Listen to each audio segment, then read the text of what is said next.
Assalamualaikum warahmatullahi wabarakatuh.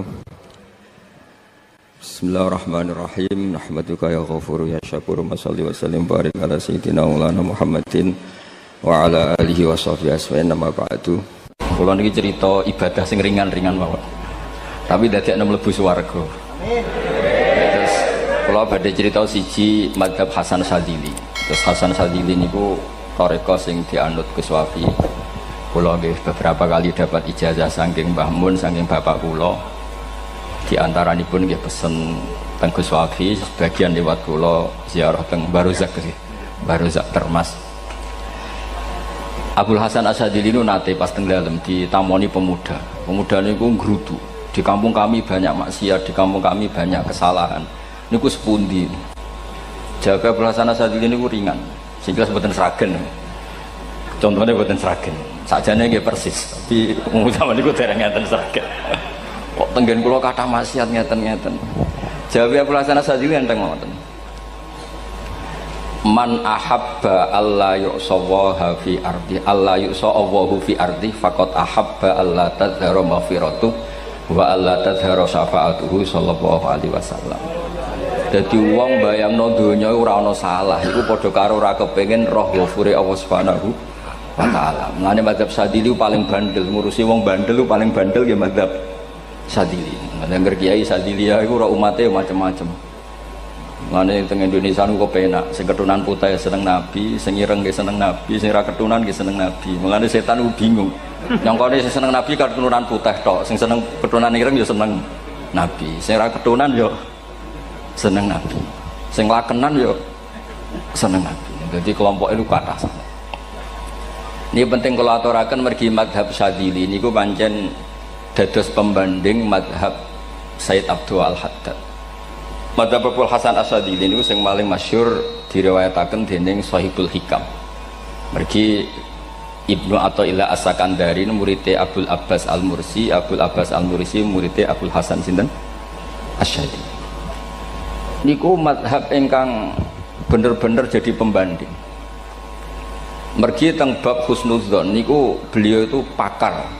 Orang itu bisa yarjuwa hawal yaumil akhir. Orang itu bener-bener dibikin nyaman mbek Allah mbek Rasul.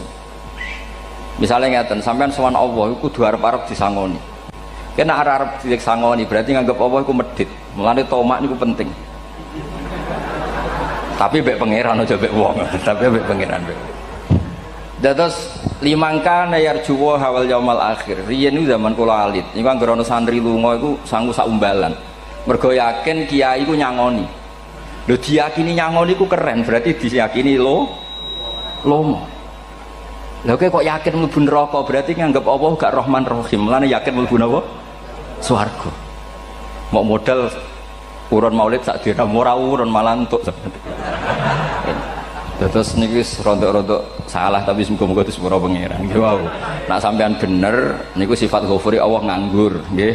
Kerhane efektif ana sing salah. Mulane wonten cerita wonten tiyang teng multazam donga ya Allah, kula paringi mboten nate salah. Iku jawabe pangeran fa'ina adhu ghufra. Wong ora tau salah sifat ghafur iku nganggur. Niki cerita sing sampean aja niru kula. Niki cerita ilmu. Niku mazhab Abdul Hasan napa? Asy-Syadzili. Benten madhabe Sayyid Abdul Al-Haddad itu jalure khauf. Jadi dosa gede apa cilik? Ora ana gede ora ana cilik. Ki aja delok sing mbok dosani, aja delok dosane tapi delok sing mbok dosani iku sapa. Misale Gus Wafi ngutus santri teng mriki, "Cung, tukokno rokok." Rokok itu barang makruh misal. Mestinya kan santri oleh bantah, niki kiai ku piye to barang makruh kok kon nuku. Tapi masalahnya kan arah dituruti ya gelo tenan. Jadi ojo delok kongkonane itu penting ra penting, tapi mukhalafah itu sababul fir. Misalnya kados kula niki teng mriki kan wonten botol minuman. Cung pindah rene itu kan barang sepele. Terus sampean takok urgensinya apa ya harus dipindah. Iku santri mangkelno to.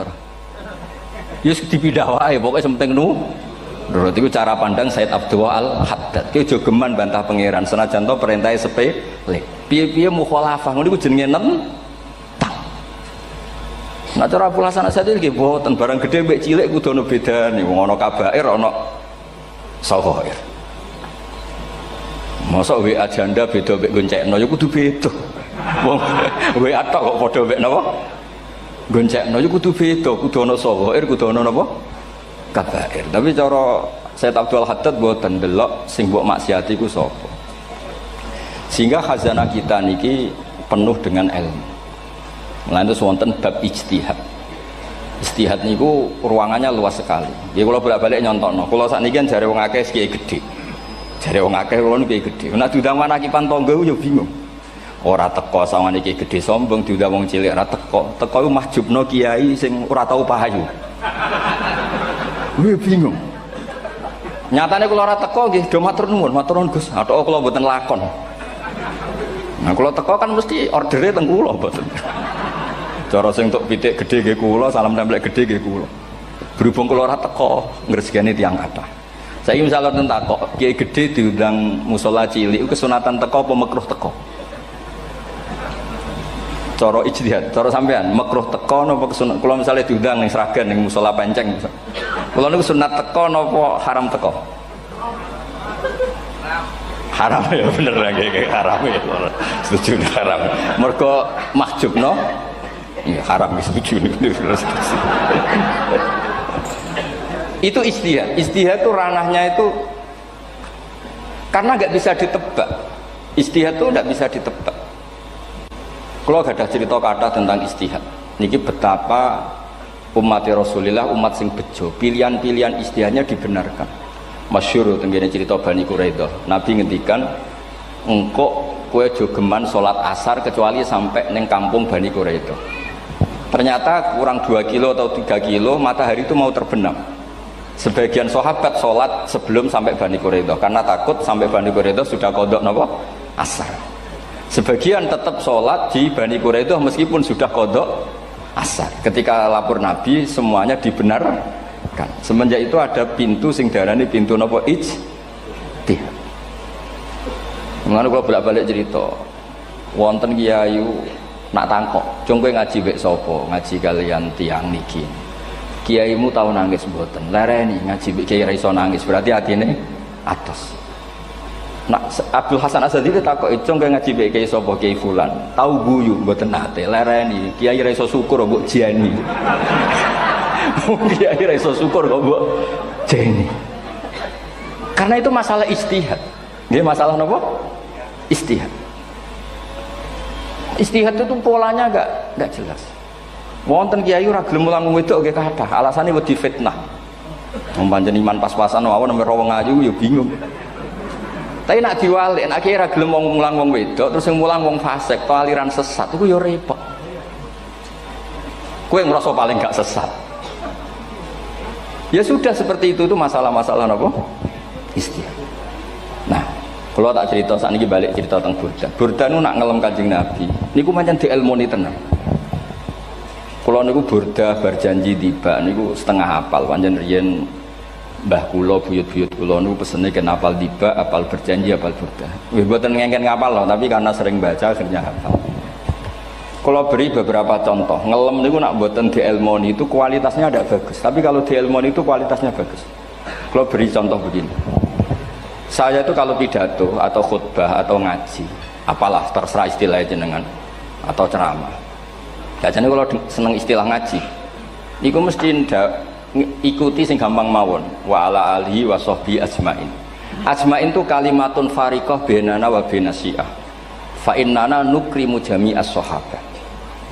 Ajmain itu kalimatun fariqah, kalimat pembeda. Kita ahli sunnah wal jamaah akramu jami'as sahabat. Ada kelompok sing akramu sahabian wa ahanu sahabian akhir. Sehingga ajmain itu harus kita baca. Itu karena itu kalimatun fariqah, kalimat pembeda. Kata-katanya hanya ajmain. Begitu juga berjanji itu nak ngelem Nabi niku wa ba'du fa'aqul wa Muhammad bin Abdullah bin Abdul Muttalib wasmu Syaibatul Hamdi Humidat Hisaluhus Saniyah.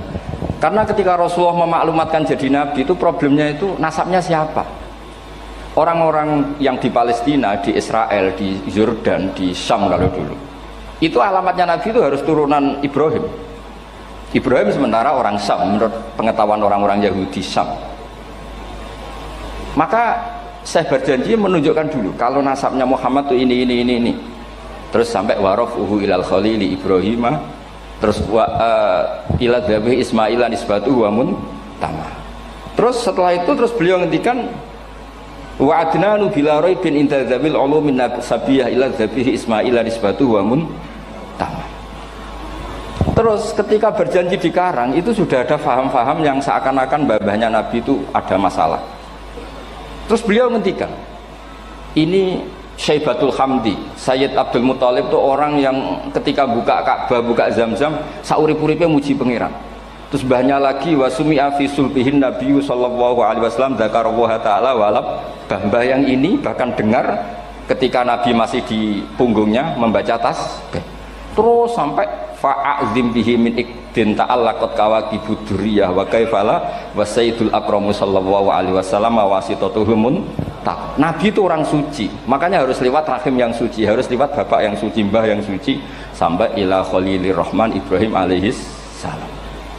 Makanya terus dinagumkan nasabun tahsibul ula bikhulau, terus tarokus sifaha falam yusibhum aruhu min adami wa ila abihi wa ummihi. Karena kabeh sonal ismihi, semuanya itu untuk menjaga asmane Nabi Muhammad sallallahu alaihi wasallam. Kemudian Burda membentuk itu dalam bentuk nazuman. Misalnya beliau ngendikan Rasulullah itu mutiara. Jadi ketika dakwah berpola ya baik, ketika tidak berpola juga baik. Beliau cara muji Nabi faddurru yazdadu husnan wa huwa muntazimun.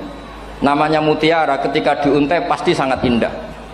Tapi terus-terusannya itu wale sayang kusu qadran ghairu muntazimi. Tapi namanya mutiara, mbok berserakan pun tetap indah. Jadi unik. Berarti ketika beliau uji Nabi dakwah tertib pernah. Sholat tuh harus begini, harus begini, harus begini. Beliau sholatnya tumakninah tertib.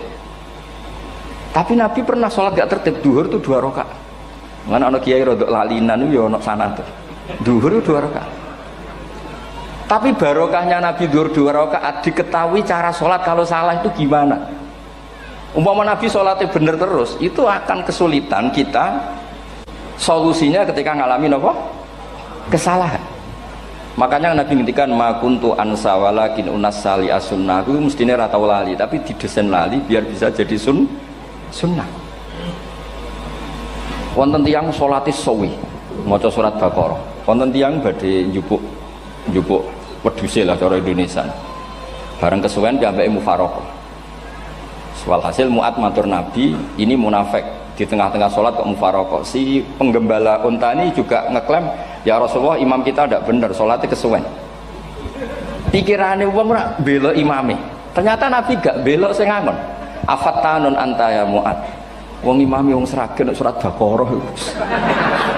Wis pokoke kulo wae. Jadi Islam itu segampang itu, semudah itu. Sehingga wonten tiyang niku isane maca kulhu, rakaat lagi kulhu, saniyah nggih kulhu, pokoke kulhu sampai sok makmume ku mangkel.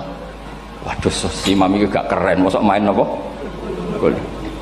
Dilaporno, ya Rasulullah ini imam yang kau tugaskan di kampung kami niku amen maca kulhu mau. Ditimbali be Nabi, kenapa kamu baca kulhu terus? Li'annaha sifatullah, karena itu sifatnya Allah. Maka saya senang mengulang-ulang sifatnya. Terus kata Nabi, saya barusan dikasih wahyu Allah bahwa Allah mencintai kamu karena kamu mencintai surat kulhu. Nah ini jasa yang seragen ini ku mawon. Nanti maca timbang maca idza samsu kuwirat bulet nang tengah. Jajal ampun tak tes sakniki. Kiai paling pinter teng seragen kan maca idza samsu kuwirat di depan umum. Mungkin nak dhewean roh tapi nang ngarepe Habib doa ngarepe Gus Wafi meriang nak muntir. Wadah ngoten niku kula ndek kanca niku imame level desa bareng imami teng kecamatan salat Id. Mersiapno surat tabarakallazi biyadil mulk. Suwengi diapalo lah anyah ambek hafid. Niku nyatane yo malah klirune fatal, malah lali ra maca Fatihah. Saking semangate ben ketok imam keren maca surat napa? Tabar. Jadi yo ribet. Terus kula suwun seneng Nabi niku kados senenge para ulama. Niku nak nyifati Nabi niku gampang. Kula niki beto kitab Saraipun Burdah kalian Saraipun Barjanji. Niku kalau ngelem Nabi niku sederhana saja. Tapi itu yang mengena. Bisa ulang lagi niku sing mengena. Misalnya dawe Imam sing aran Risalah Qusyariyah. Tegene Bukhari ini cerita Bukhari. Nanti semua nabi ketika di akhirat tuh nafsi. Jadi roh prahara kiamat itu pun gak dinyali mau muni nafsi. Nabi ini cek kober ngendikan ummati umat. Ketika semua nabi ku pelo wis ra iso muji pangeran, Nabi Muhammad di depan Allah tesih saged muji. Fa ahmaduhu bimahamida allamani rabbi. Ketika nabi lain sudah tidak punya nyali bilang alhamdulillah, Rasulullah masih punya nyali bilang alhamdulillah. Sehingga fa Muhammadun ahmadu min ghairi. Hampir semua ulama ngendikan ahmadu yang Muhammad itu afal tafdil. Fa Muhammadun ahmadu min ghairi. Ketika nabi lain sudah tidak bisa atau tidak punya nyali memuji Allah, Nabi Muhammad masih berani memuji Allah ketika mahsyar. Karena logikanya begini, kira-kira pikirannya nabi-nabi wis kiamat, berarti amal wis ditutup lah, buku wis tutup. Tapi tak pikirannya Nabi Muhammad boten ngoten. Allah itu tidak diganggu oleh apapun, tidak kena atau tunduk sama konstitusi apapun. Sampean ra iso ketemu Allah, Allah ning pun akhirat, jenengan pun boleh macam-macam ning mun tutup buku boten saged. Rahmatnya Allah tidak bisa dibatasi oleh akhirat. Saya ulang lagi, rahmatnya Allah tidak bisa dibatasi oleh akhirat. Makanya Nabi tetap berani mengajukan syafaat meskipun sudah finish, sudah akhirat atau sudah finish. Sehingga Nabi muji-muji Allah, akhirnya Allah ngendikan ya Muhammad irfa' ra'sak wasal tu'tah wasfa'tu syafa'. Sudah Muhammad, kamu minta apa tak kasih. Akhirnya beliau minta hak napa? Syafaat, disebut maqamam mahmud. Dan ini kula waos kitab kersane orisinil niki betapa sayangi Rasulullah sallallahu alaihi wasallam teng kita. Ketika nabi lain tidak punya nyali kecuali mikir dirinya sendiri, jadi aku punya ngendikan nafsi-nafsi, Nabi Muhammad kesih gada nyali ngendikan apa ummati umat. Itu bukti bahwa nabi itu enggak pernah enggak mikir umatnya. Wala sawfa yu'tika rabbuka apa?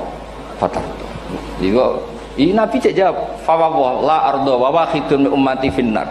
Kalau engkau memberi saya sampai saya puas, maka saya tidak puas dan satu dari umatku masih menjadi ahli napa? Neraka. Ini kalau waos nak sampean orang nangis kebablas. Niki cerita betapa Rasulullah Shallallahu Alaihi Wasallam niki jarang tiang maos niki kalau waos kersane tambah mahabbat dengan Rasulullah Shallallahu Alaihi Wasallam. Dados niki kalau cerita ketika Rasulullah ketemu pangeran teng Sidratil Muntaha niku diredaksekno burdah nggih diredaksekno burdah fakhusta kulla fakharin ghaira mustarakin. Engkau mendapat kehormatan yang tidak tersaingi. Fakhusta kulla fakharin ghaira mustarakin. Jadi engkau mendapat kehormatan yang tidak akan tersaingi. Wajusta kulla maqamin ghaira mustahami. Atau wakhusta kulla maqamin ghaira mustahami. Dan engkau mendapat satu derajat yang enggak mungkin tersaingi. Mustaham itu enggak tersaingi lah. Walhasil ternyata derajat itu apa? Gini ku ketika Rasulullah ketemu Allah Ta'ala teng Sidratil Muntaha niku Sayyidah Aisyah radhiyallahu anha tangklet, ya Rasulullah malladzi auha ilaika rabbuk ifqal fa auha ila abdihi ma auha. Qala ya Aisyah aturidina anta alami ma la ya'muhu Jibril wala Mikail wala nabiyyun mursalun wala malakun muqarrabun. Nggih, Aisyah, bagaimana mungkin kamu tanya sesuatu yang bahkan Jibril itu tidak tahu, Mikail itu tidak tahu, dan semua malaikat yang dekat maupun nabi yang jadi rasul semuanya tidak tahu hubungan saya, kedekatan saya dengan Allah membicarakan apa. Niku sing dimaksud burdah kaima tafuza biwaslin ayya mustatarin wonten sing maca ayyi mustatarin anil uyuni wasirrin ayya muktatamin. Jadi nabi ketika ketemu Allah di Sidratil Muntaha itu ada misteri yang hanya nabi yang tahu. Nabi niki ibu-ibu harus bangga Sayyidah Aisyah jenenge bojo wanita tanglet. Ambek nabi terus sing ngeles. Itu rahasia yang Jibril saja tidak tahu, Mikail saja tidak tahu, masa kamu tanya? Niki khase wong putri ini. Ya Aisyah, as'aluka bi Abi Bakrin ila ma a'lam tani. Gimana cara Jawa tak kadak nomor tuamu nak gak gelem cerita. Terus kunane kuno niku nggih wong wedok niku saged ngancam. Jadi kamane wis ngancam. Aku lapor bapakku, aku digo muleh sampean rada bojo kabare. Ya rada ribet njenengan ngadepi wong wedok niku lagi ribet. Terus faqala akhirnya Nabi cerita, tapi ya tentu tidak semuanya diceritakan. Inni lama kuntu qaba qausaini qultu Allahumma innaka adzabta al umam ba'duhum bil hijar wa ba'duhum bil masih. Oh ya, ini halaman 63 62 tentang kitab Khasyatul Bajuri alal Burdah.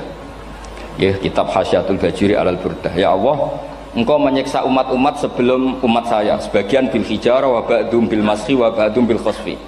Fama anta fa'ilun bi ummati. Lalu yang akan kau lakukan untuk umatku itu apa? Reputasi jenengan sama orang-orang yang durhaka itu selalu menyiksa. Ada yang pakai batu, yang dilikuifaksi, ada yang pakai ini. Mosok umatnya kekasih jenengan podo ngoten. Berarti Nabi ku mun nego lah. Nego supaya gak sama. Faqala unzilu alaihimur rahmah min ananis sama wa ubaddilu sayiatihim hasanat. Ndak, saya ndak seperti itu dengan umatmu. Waman sa'alani a'taituhu waman tawakkala saterusé.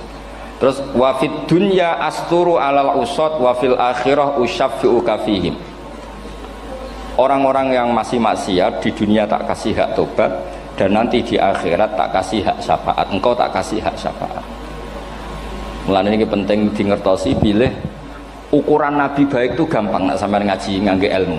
Syafaati li ahlil kabair min ummati. Sok syafaatku kanggo ngomong sing salah akeh. Wong Nabi ku ra melok dosa kok mikir nyafaati. Nak rapi-apike wong ra mungkin. Wong sing dosa iku sampean, sing salah sampean, sing mikir solusine Kanjeng. Nah, lho wong kok apikane ngono iku gak mungkin ta wong. Wong sing salah ku sampean, sing diutang yang sampean, sing kasus sampean, sing mikir Kanjeng. Nah, itu cara ulama ngelem Kanjeng Nabi. Mulane khodam tuhu bimadihin astaqilu bihi dzunuba umri madha fi syi'ri wal khodami. Dadi aku ngelem Nabi iku sebagai bentuk ngelem sing ndadekno dosaku ben disepuro pangeran. Misalnya kita suka Alphard, muji Alphard, suka Innova, muji Innova, suka kebun, muji kebun. Sing ribet tuh nak suka hewan, seneng kucing nggak ngelem kucing.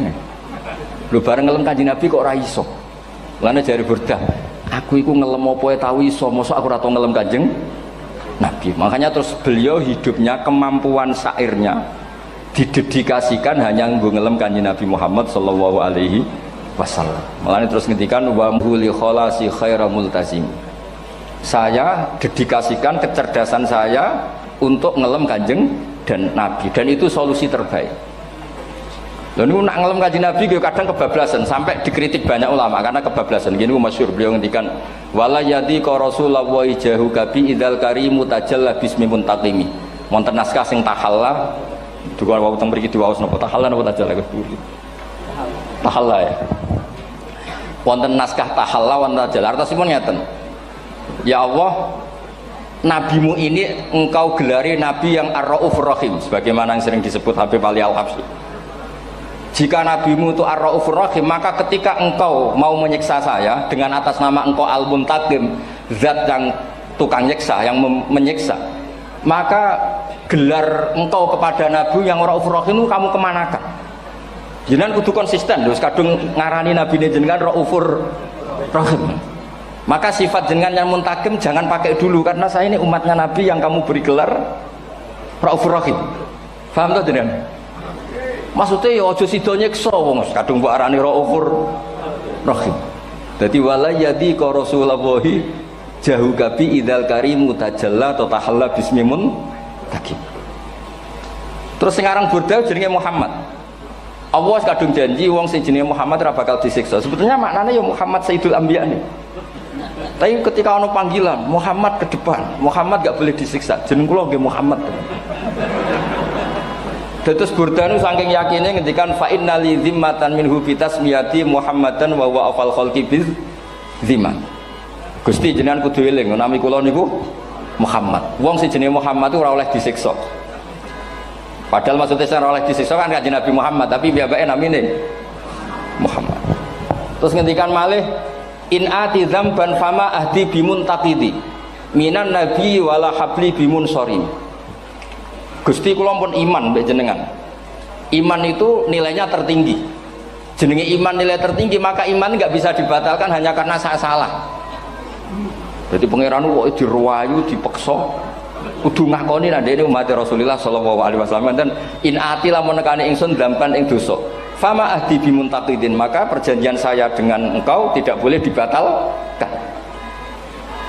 Itu termasuk hebatnya umat Rasulullah sallallahu alaihi wasallam. Apapun salahnya niku tetap diakoni umat Rasulullah sallallahu alaihi wasallam. Mergo termasuk kelebihan Nabi itu gak ada hak napa syafaat. Nggih eling-eling termasuk kelebihane Nabi uga ada hak napa syafaat. Meskipun kita tetap khawatir jenenge dosa nggih istighfar, tapi aja dadi putus asa mergo napa in anti dzamban fama ahdi bimuntaqidi minan nabiyyi wala habli bimun sharim. Terus niku cerita-cerita madhe ulama teng Rasulullah sallallahu alaihi wasallam. Mereka milih kata-kata sing wong apik eling terus. Nggih eling terus. Wau kados wau fadurru yasdatu husnan wa huwa muntazimu wa laisa yang kusu qadron ghairu mun. Jadi dulu tuh pernah ada faham-faham sing cara zahiri hadis iku abai nabi itu seperti ini cara zahiri hadis.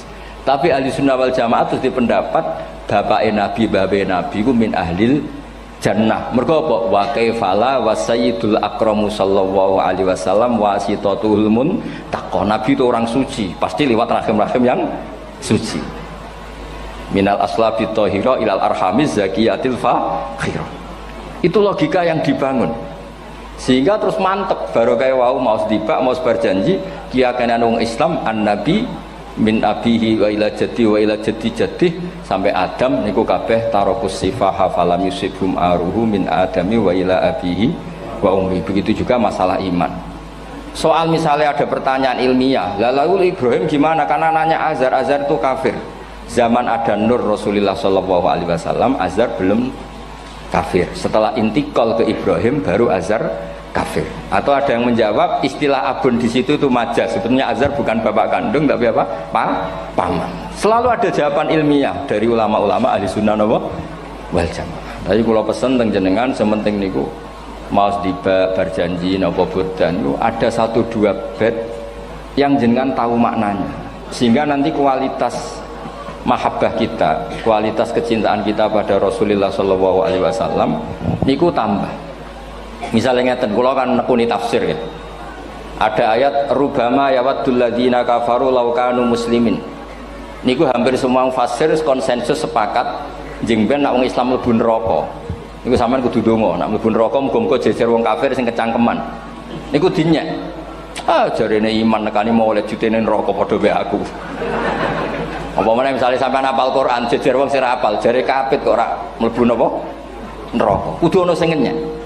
Mergo Allah nu tersinggung sakwise ana wong sing napa? Ngenyek. Akhirnya Allah tersinggung. Niku sing diceritakno tiba. Wa izzati wa jalali la ja'altu man akhlasa li bisyahadati kaman kadzdzababi adkhiluhumul jannata bi rahmati. Ora iso wong dekne tauhid apapun salahe wong dekne ndek tauhid ora ngarah dadi ahli neraka selawase kaya wong kafir. La ja'altu ora bakal gawe sapa ingsun man akhlasa li bisyahadah orang yang tauhidnya benar kaman kadzdzababi sebagaimana orang yang tidak bertauhid sama saya adkhiluhumul jannata bi rahmati. Padahal Allah dilapuri malaikat, malaikatnya kira diprovokatif. Malaikatnya lapure wajadnahum asrafu ala anfusihim wa wajadna amalahum minadz-dzunubi ka amsalil jibal. Jare pangeran wis timbang seputi Gusti, wanane salah tok. Reputasine salah tok. Ghairu annahum yasyaduna alla ilaha illallah wa anna muhammadar. Niku jawabe pangeran wa izzati wa jalali la ja'altu man akhlasoli kaman kadzdzababi adkhiluhumul jannata bi rahmati. Nah, lafat-lafat seperti ini kita akan punya harapan ketika ndelok umat sing carane iman tesih blepotan, carane salat cek blepotan, carane zakat cek blepotan. Kita selalu punya harapan barokahnya iman, barokahnya mahabbah ning Rasulullah sallallahu alaihi wasallam, mereka tambah hari tambah baik. Jangan beragama yang tidak punya harapan, karena agama ini bagi yang punya harapan. Dimangka yarjuwa wal yaumal akhir, bukan yang tidak punya harapan. Kanjeng Nabi sekaruan Nabi orang terbaik dilarani wong Taif, disiksa wong Mekah. Niku malaikat usul kula siksane ya Rasulullah karena mereka menghina kekasih Allah. Mereka ada iman. Nabi masih punya harapan. Mungkin mereka ada iman. Tapi asallah ayyukhrija bal arju ayyukhrijawah min aslabihim may ya'budu wa la yusyriku bihi syai'an. Anak bapak orang iman, aku cek di harapan anak putune iman. Dan sedekah Rasulullah sallallahu alaihi wasallam. Saniki kata bapak era poso, anaknya melok TPQ, bareng poso juk gendong, akhirnya bapak izin melok poso. Bapaknya maca Quran ra tau, bapaknya nekani wisuda anaknya hafid. Mana bapaknya ora kena dibentuk, ya arep-arep napa? Anaknya. Nah anaknya ora kena dibentuk ya arep-arep putune nganti Imam Mahdi turun nang ngoten mawon. Pokoke agama niki limangka nayarjuwa wal yaumal akhir. Terus kula suwun sak napa mazhab Abdul Hasan Asyadzali. Nggih pancen mazhab niku kathah, tapi kula suwun agama teng zaman akhir dawuh Mbah Mun kudu kathah rojae. Nggih mergi walladzina amanu asyaddu hubbal lillah. Dawuh Imam Ghazali ar-roja yuqaddam alal khauf. Mergo roja dadekno mahabbah. Orang yang punya harapan itu lebih mudah mahabbah. Dan hubungan kita dengan Allah itu hubungan mahabbah. Ini ku walladzina amanu asyaddu hubbal lillah. Saman roh anake nawakal kok hubungane putus asa mesti maksudno. Tapi nek hubungane iso wae saiki nakal so ben gak. Iso wae saiki goblok so ben gak. Senajan to so ben ra terbukti lah, penting hidup itu ada harapan. Guys, penting hidup itu napa? Ada harapan. Kata ulama ngendikan afdhalul ibadah intizarul farad. Apa-apa ibadah selalu punya napa? Harapan. Terus Indonesia yang seperti ini kita berharap akan lebih baik, akan lebih baik. Wong cilik kula niku sing jilbaban mau keluarga ketok. Saniki kathah tiyang napa? Jilbaban. Cilik kula tiyang salat di masjid nggih mboten serame sekarang. Sampeyan ra iso grutu, tapi salat tok tapi atine ngene-ngene. Wah ya ribet nak ngoten sampeyan nyoal ideal nggih ribet. Pira-pira gelem napa? Pira-pira purun napa? Salat purun teng masjid. Sampeyan ndak usah memaksa ideal, wong kita ndak pernah napa? Ideal.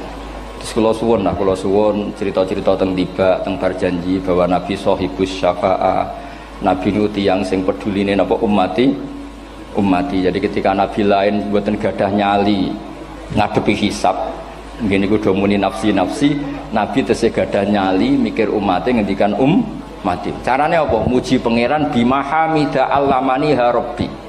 Lane dawuh iki teng ulama-ulama dawuh fa Muhammadun ahmadu min ghairi. Makanya summiya Muhammadan mergo li annahu satu wasammihi idza wada'atihi Muhammadan li annahu satu madun apa?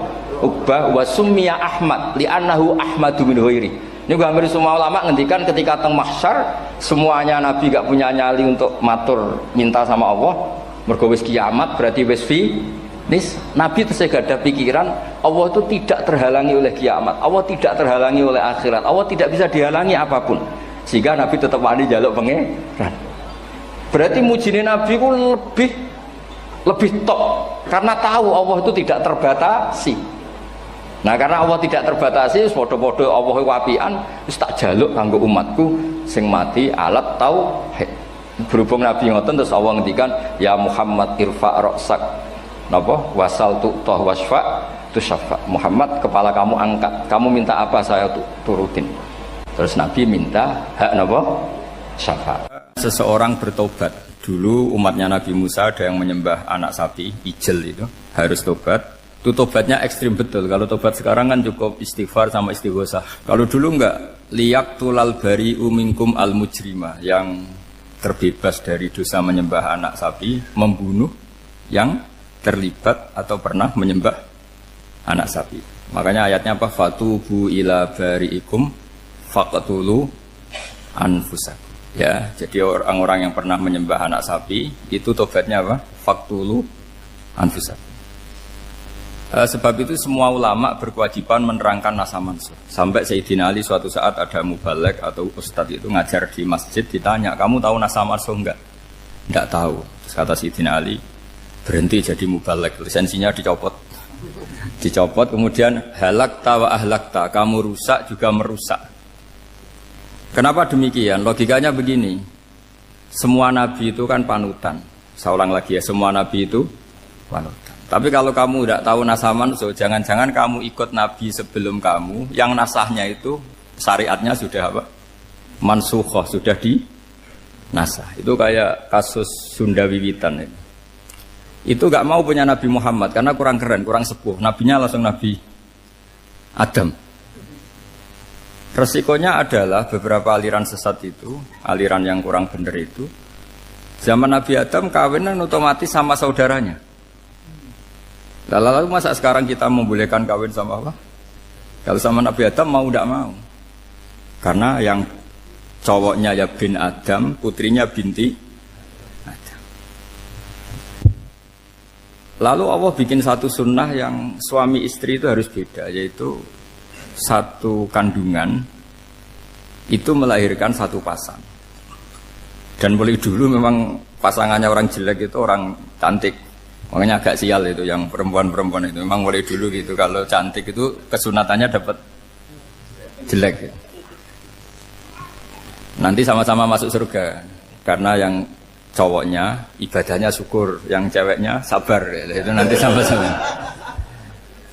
Nah kebetulan si Qabil itu ganteng sekali Qabil. Berpasangan dengan Labuda itu jelek gembrot, pokoknya tidak cantik.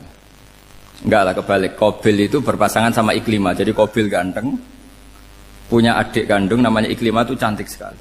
Yang Habil itu rapati apa? Berarti yang Habil apa? Ya rapati ganteng, berbarengan dengan Labuda juga rapati cantik. Nah karena tadi ya berarti Qabil bareng siapa? Iklimah, Habil, Labuda. Maka untuk kawin ini nggak boleh satu kandungan. Jadi dulu karena nggak ada perbedaan ibu bapak, mau tidak mau beda. Yang penting beda. Yaitu akhirnya apa? Qabil dapat Labuda, yang Habil dapat Iklimah karena beda kandungan. Itu sudah cukup. Nah, akhirnya kan nggak terima si Qabil. Masa orang ganteng dapat orang jelek. Jadi mulai dulu itu maunya orang ganteng ya dapat orang cantik, nggak terima. Tapi Allah ngatur seperti itu. Akhirnya terjadi percekcokan. Nah, dulu itu semuanya itu religius, sehingga ukuran percekcokannya masih religi, yaitu ya gini saja, kita ngadakan kurban, yang diterima itu ya menang. Ya ternyata dalam kompetisi itu yang menang siapa? Habil. Akhirnya Habil jadi menikahi siapa? Iklim. Kalau sekarang kompetisinya kan siapa paling kaya ya menang, lebih gampang.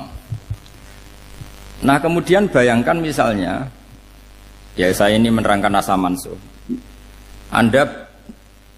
Kita semua sering ngomong, sering berkoar-koar, sering menyarankan atau mewajibkan para nabi itu panutan dalam semua perilakunya. Ternyata ada beberapa perilaku yang sudah dinasah atau dihapus ketentuannya oleh syariatnya Rasulullah Shallallahu Alaihi Wasallam. Maka mengenali asa mansuh itu keharusan dalam ulumul Quran. Ya. Makanya Allah mengatakan apa? Manansah min ayatin aw nunsiha pasti na'ti bi khairim minha aw misli. Jadi saya nerangkan nasah masuk itu dua sesi. Satu sesi antar nabi, dua di internal syariatnya apa? Nah, sekali saja hari ini tok, sudah setelah itu anggap pinter sudah. Kalau sudah jangan tanya lagi. Nah, ada beberapa lagi syariat yang masalah metode. Dulu Nabi Nuh itu dibolehkan oleh Allah saking mangkelnya sama orang kafir. Saya ulang lagi, orang kafir itu kan biadab sekali, nempat buminya Allah, makan rezekinya Allah, kemudian mengkafirkan Allah. Pikirannya Nabi Nuh, orang biadab gini nggak layak hidup, itu pikirannya Nabi Nuh. Kalau dia pakai militer, tidak punya militer, ya pakai langit akhirnya. Pakai kekuatan langit, beliau berdoa, Rabbi la tazar alal ardi minal kafirina dayyar. Innaka intazarhum yudillu ibadaka wala yalidu illa fajirong kafar. Ya Allah, mereka ini orang-orang kafir, padahal pakai bumi engkau, pakai rezeki engkau, matikan semua saja, jangan sisakan satupun. Karena kalau masih sisa nanti anak turunnya ya gitu, gennya gendo ya pasti melahirkan gendo, gen wala yalidu illa fajirong kafar. Kalau kamu sisakan pasti melahirkan generasi gendo lagi, kafir lagi, dituruti sama Allah. Kecuali orang 80 yang ikut Nabi Nuh. Nah orang 80 yang ikut Nabi Nuh ini selamat karena iman. Maka generasi yang sekarang ini termasuk saya semua ini semuanya turunan orang iman. Maka kita ini punya dua status. Satu, Allah kadang manggil kita ya Bani Adam karena faktanya kita turunan Nabi apa? Adam. Panggilan kedua adalah zurriyataman hamalna ma'nu. Orang-orang sekarang itu pasti turunan orang yang ikut perahunya Nabi Nuh. Jadi nasab kita ini sudah steril. Sudah tidak ada nasab lewat kafir karena yang kafir sudah habis. Semua orang sekarang itu turunan Nabi Nuh, yaitu disebut apa? Zurriyataman hamal nama. Yaitu sekitar orang 80. Nah, oleh Allah Subhanahu wa taala syariat seperti ini pernah dituruti, yaitu akhirnya mereka mati semua kecuali orang 80 yang mukmin. Tapi uniknya Allah apa? Era Rasulullah Shallallahu Alaihi Wasallam, Nabi kita Nabi Muhammad itu diutus rahmatan lil alamin. Ketika Nabi didustakan, diusir, disakiti, malaikat gunung, beberapa malaikat, sing ahli adab spesial eksekutor lah, kira-kira gitu. Muhammad Kamu bilang saja ke saya, kalau kamu ingin orang-orang Mekah Abu Jahal CS, saya hancurkan. Tapi apa kata Nabi? Saya berharap kalau mereka belum iman, anak cucunya iman. Karena bagaimanapun sperma ya atau calon bayi atau calon keturunan itu kan ada fi aslabir rijal atau fi zuhurir rijal. Jadi kalau dalam ilmu agama itu gen manusia itu disimpan di zuhurir rijal di punggung lelaki. Nanti dipindah ke arhamin nisa. Logikanya gini. Ini dengerin ya. Logikanya gini, misalnya Abu Jahal. Abu Jahal itu di situ ada orang namanya Ikrimah. Itu anaknya Abu Jahal. Itu orang mukmin. Akhirnya ya jadi orang alim. Abu Lahab itu di rahimnya di punggungnya ada perempuan namanya Darroh. Akhirnya juga orang mukminah. Saya berikan contoh. Khalid bin Walid itu anaknya Walid. Walid itu musuh besarnya Rasulullah. Tapi di punggungnya ada orang bernama Khalid. Ini dengerin. Nah di punggung ini kira-kira Allah sudah tahu apa belum? Jawabannya sudah tahu. Artinya kalau ini mati atau kamu bunuh, kamu sebenarnya nggak bunuh orang kafir saja, bunuh calon orang mukmin yang sekarang masih bersemayam di punggungnya orang-orang kafir. Jadi bisa saja orang yang sedang kafir itu ada sekian calon generasi yang suatu saat mukmin. Itu syariat yang diajarkan ke Rasulullah SAW. Karena kasofnya Nabi, kasof itu satu kondisi di mana seorang Nabi itu dipertontonkan sesuatu yang nggak kelihatan. Itu dalam bahasa Arab kasof atau mukasyafa. Nabi dipertontonkan ternyata banyak orang kafir yang di punggungnya itu ada calon generasi mukmin atau muslim. Akhirnya Nabi nggak berani. Jangan bunuh. Mungkin bapaknya ada iman tapi anaknya iman. Betul, Abu Jahal punya anak Ikrimah, Abu Lahab punya anak Darroh, Walid punya anak siapa? Khalid. Itu mirip seperti kita, bapak era sholat, anak ETPK sholat, akhirnya bapak katut sholat. Banyak enggak di Indonesia, bapaknya tidak bisa baca Quran, anaknya hafid. Nah, itu kalau bapaknya kamu habis, tidak ada yang meselin. Makanya biarkan hidup saja. Nah, artinya gini, andaikan tidak ada ulama yang menerangkan nasa mansuh, dikira syariat Nabi Nuh itu abadan mu'abbadat, selamanya lama. Jika main teror sama orang kafir sah berdasar Nabi Nuh, padahal kita sudah ganti Nabi, yaitu syariatnya Rasulullah SAW. Masyhur itu ketika Nabi ngendikan, saya tidak minta mereka dihukum, tapi ya Allah saya minta Allah mahdi qaumi fa innahum layak lamun. Mereka kafir itu karena tidak tahu. Sehingga ada periode. Loh kalau perang itu beda, perang itu konteksnya duel, itu tidak harus sama Abu Jahal, Abu Lahab. Ada penjahat mau bunuh kamu wajib perang enggak? Wajib. Penjahatnya meskipun muslim apa harus kafir? Meskipun muslim. Maka kata ulama fikih sebetulnya perang duel itu bukan syariat muslim sama kafir tok. Masih muslim sama muslim, misalnya ada orang mau merkosa istri kamu, terus dia pamit gini, saya muslim loh, beri hak loh. Enggak bisa. Saya penjahat loh, muslim, jadi kamu enggak boleh merangin saya, ngelawan saya kan muslim. Enggak bisa, tetap harus dilawan. Makanya kata ulama-ulama fikih, pertarungan sama musuh itu tidak harus sama orang kafir. Orang muslim pun yang mengganggu kehormatan kita, misalnya mau merkosa istri Anda, itu harus dilawan. Makanya Nabi ngendikan mangkutila duna mali fahuwa syahid, mangkutila duna harimi fahuwa syahid. Orang yang mati karena membela kehormatan keluarganya atau hartanya, maka dia mati syahid. Dan penjahat yang mati ini muhaddarun damu, diabaikan sehingga enggak kena kisos, membunuhnya enggak kena. Misalnya ada penjahat mau bunuh kamu duel menang. Kamu enggak kena kisos karena ini muhaddarun damu, diabaikan kehormatannya. Padahal dia muslim, apa? Muslim. Ini perlu. Jadi ini mengaji ini agak jelimet tapi gampang. Kan kalau paham enggak paham selesai, jadi enggak baca selesai itu.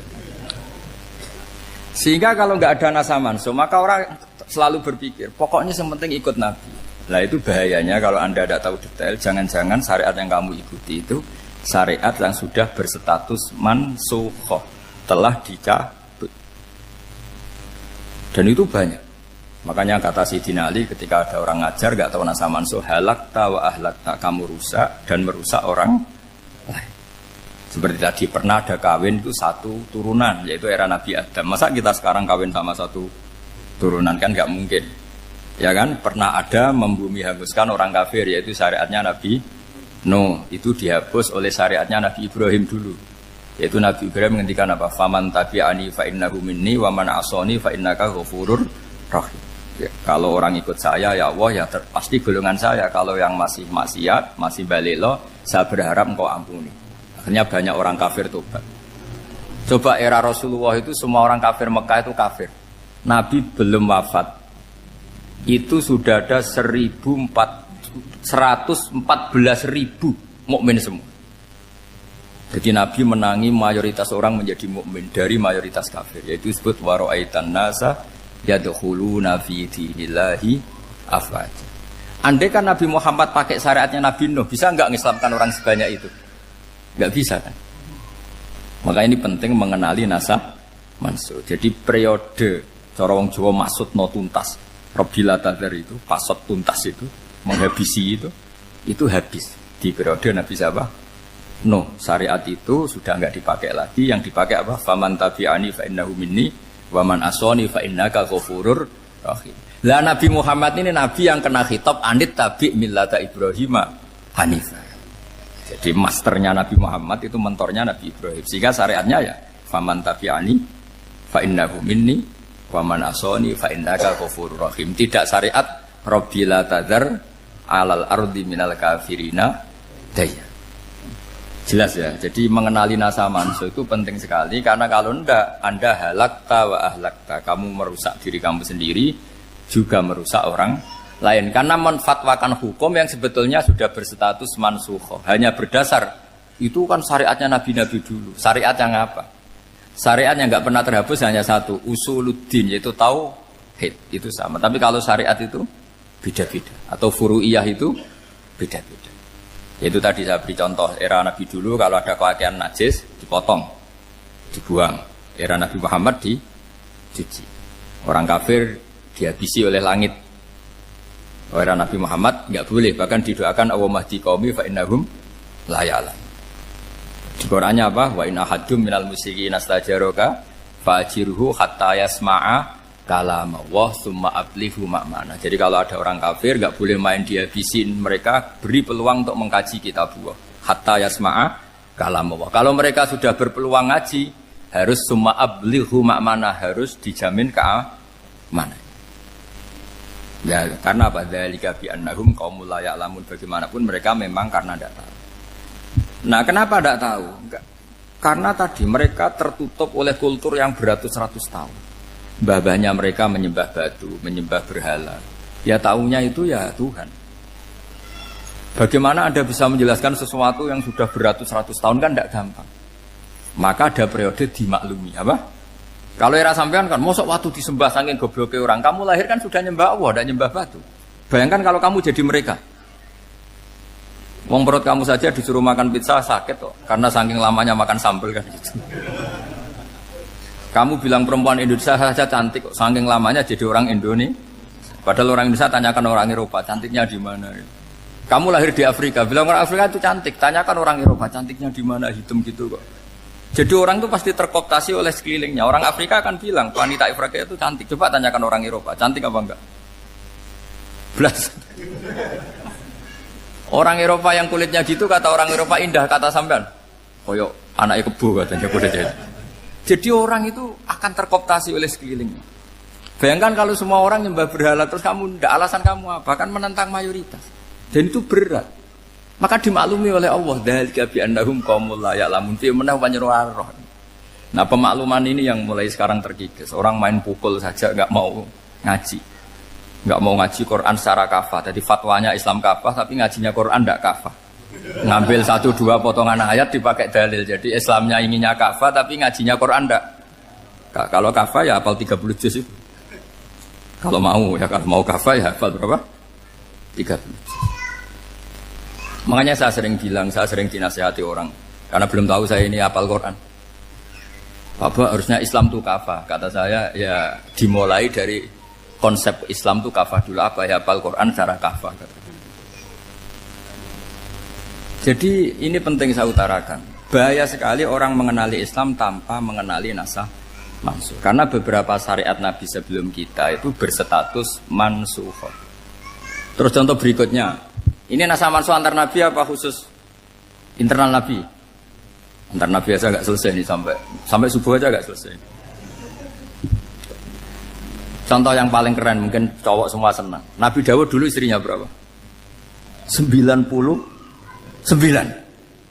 Nah itu kalau masih halal itu kan berarti jenengan tuh punya istri berapa? Wah itu kan ngeri betul. Punya satu aja repotnya gitu apalagi berapa? Punya 99. Terus kamu bilang gini, ini kan syariatnya Nabi Dawud, Nabi kan bisa diikuti. Pernah ada periode di mana seperti itu boleh. Jadi makanya mau tidak mau ngenali nasakh mansukh itu harus. Kalau enggak ya kamu masih berkeyakinan boleh beristri berapa?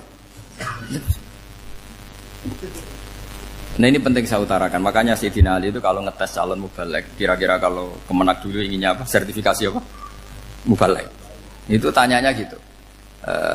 Ta'rifun an-nassa wal mansukh, kamu apa tahu nasakh mansukh? La. Jawabnya Sayyidina Ali, halak tahu ahlak tahu. Kamu orang yang rusak. Karena tadi takutnya ada syariat yang sudah mansukh dipakai. Itu tadi misalnya kita ini tidak umatnya Nabi Nuh, tapi pakai syarat Robbila tadar alal ardi minal kafirina. Terus ketiga begini, misteri manusia itu. Dan ini kita tidak pernah tahu sampai kiamat, tapi ini ilmu harus kita diskusikan. Misalnya saya ini namanya Bahauddin. Saya sekarang hidup sampai 2019 sekarang. Kan hanya Allah yang tahu berapa turunan saya sampai kiamat dan statusnya kayak apa.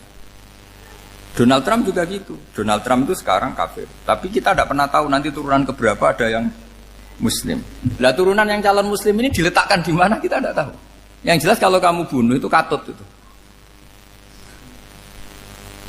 Artinya gini, logika membiarkan orang kafir itu ya ada logikanya. Gitu. Logika membunuh karena mereka mau membunuh kita ya ada logika fikihnya, karena kalau kita ada membunuh dibunuh. Makanya semuanya hukum ini terus bergantung al-hukmu yaduru ma'ilatihi wujudan wajib. Di sini terus dipertemukan. Makanya semua nabi itu kalau yang namanya membunuh pasti pas perang saja, karena ini kondisi yang memang pilihannya hanya dua, kalau nggak dibunuh ya membunuh. Ada duel lah. Maka ini butuh kajian fikih dan orang nggak boleh subjektif dalam hal ini. Saya ulang lagi, tidak boleh subjektif. Karena tadi, orang yang kamu katakan sekarang misalnya Zaid, kamu itu bodoh sekali. Kenapa bodoh? Nggak hafal Quran, nggak pernah kuliah, nggak pernah ngaji. Ternyata Zaid ini bersemayam calon anak yang alim alama hafal Quran. Namanya Umar, tapi masih jadi sperma. Suatu saat Zaid itu punya anak alim alama. Kan banyak orang nggak bisa baca Quran, punya anak hafid. Banyak nggak di Indonesia? Banyak nggak petani yang punya anak dekan? Petani punya anak dekan. Yang dekan punya anak naik kelas saja susahnya bukan main. Banyak kan? Nah ketika dibalik nanti ada dekan punya anak goblok, yang petani punya anak dekan pinter mana? Kita tidak pernah tahu. Makanya ini kan ya sudah, kalau nggak pernah tahu ya bilang saja wallahu alam, kan selesai. Daripada keminter keliru kan ada wallahu alam. Makanya cerita favorit guru saya, Kiai Haji Maimun Zubair itu punya apa namanya Kiai Zubair. Itu cerita favoritnya itu ada santri namanya Soleh. Soleh itu alim alam. Orang Madura itu cara berpikir kan kalau kiai saja alim seperti itu, apalagi bapaknya. Pas bapaknya main ke pondok, santrinya ada ribuan. Bapaknya main ke pondok itu, sholat itu ya gak bener, gak sesuai sunnah Rasul lah kira-kira gitu. Sudah sholat itu gak bener, apa-apa gak bener. Masih ditakwil sama santri Madura, karena orang Madura itu kultus. Mungkin khilaf itu satu khusus, pokoknya perlakuan khusus. Suatu saat saking bodohnya orang itu, kenceng tuh pinggir musola. Wah ini nggak bisa ditakwil lagi, akhirnya nggak bisa ditakwil tuh nggak. Wah ini sudah nggak bener ini, nggak bener. Singkat cerita santri tadi nggak kuat matur ke kiainya, Pak Yai, jenengan sealim itu kok bapaknya segoblok itu. Kenapa? Ya, dia kenceng pinggir musola. Oh bapak saya tuh pinter sekali. Kok bisa? Karena beliau yang memutuskan saya mondok sampai saya jadi alim alama seperti ini. Yang bodoh itu mbah saya. Yang bodoh itu mbah saya kan. Artinya gini, sekarang misalnya Anda dekan atau Anda rektor atau Anda profesor atau Anda kiai top mubalek kondang.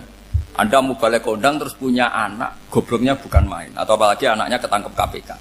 Yang satu anaknya orang bodoh jadi dekan. Kalau kompetisi ini pinter mana coba?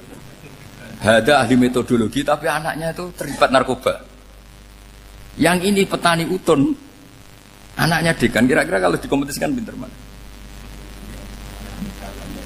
Anaknya pinter petani tadi gitu. Yang ketika petani kamu vonis bodoh gitu. Tapi siapa tahu kalau ini menyimpan calon. Paham ya? Kita tidak pernah tahu. Makanya Quran selalu ngajari dalam ilmu sosial itu wa in adri la'allahu fitnatul lakum wa mata'un ila. Dalam ilmu sosial itu kita harus ya tidak tahu. Karena mudah. Makanya saya tadi pagi ngaji di direktorat saya bilang, saya pernah diprotes orang, Gus kamu udah jelas 01 atau 02. Ya saya jawab gitu. Manusia itu makhluk yang paling gak jelas gitu. Sekarang soleh suatu saat bisa saja gak soleh. Yang sedang gak soleh suatu saat soleh. Sesuatu yang mungkin rubah kok kamu fanatik itu gimana? Nalarnya itu gimana? Coba kita tahu dulu Wahsy itu pembunuh Hamzah, akhirnya mati mukmin ya enggak? Padahal orang yang sangat dibenci Rasulullah karena membunuh Sayyid siapa? Hamzah. Sa'labah yang tukang itikaf di masjid akhirnya su'ul khatimah. Kita tidak pernah. Nah kalau nggak pernah tahu ya tidak usah terlalu fanatik biasa saja. Kayak jenengan seneng saya itu ya saya tidak tahu sampai kapan ya. Saya seneng sampai kapan ya tidak tahu. Kayak suami istri. Pas nikah harmonis bulan madu sampai kapan bertanya. Yang jelas paling awet itu pasangan jelek itu pasti nggak awet.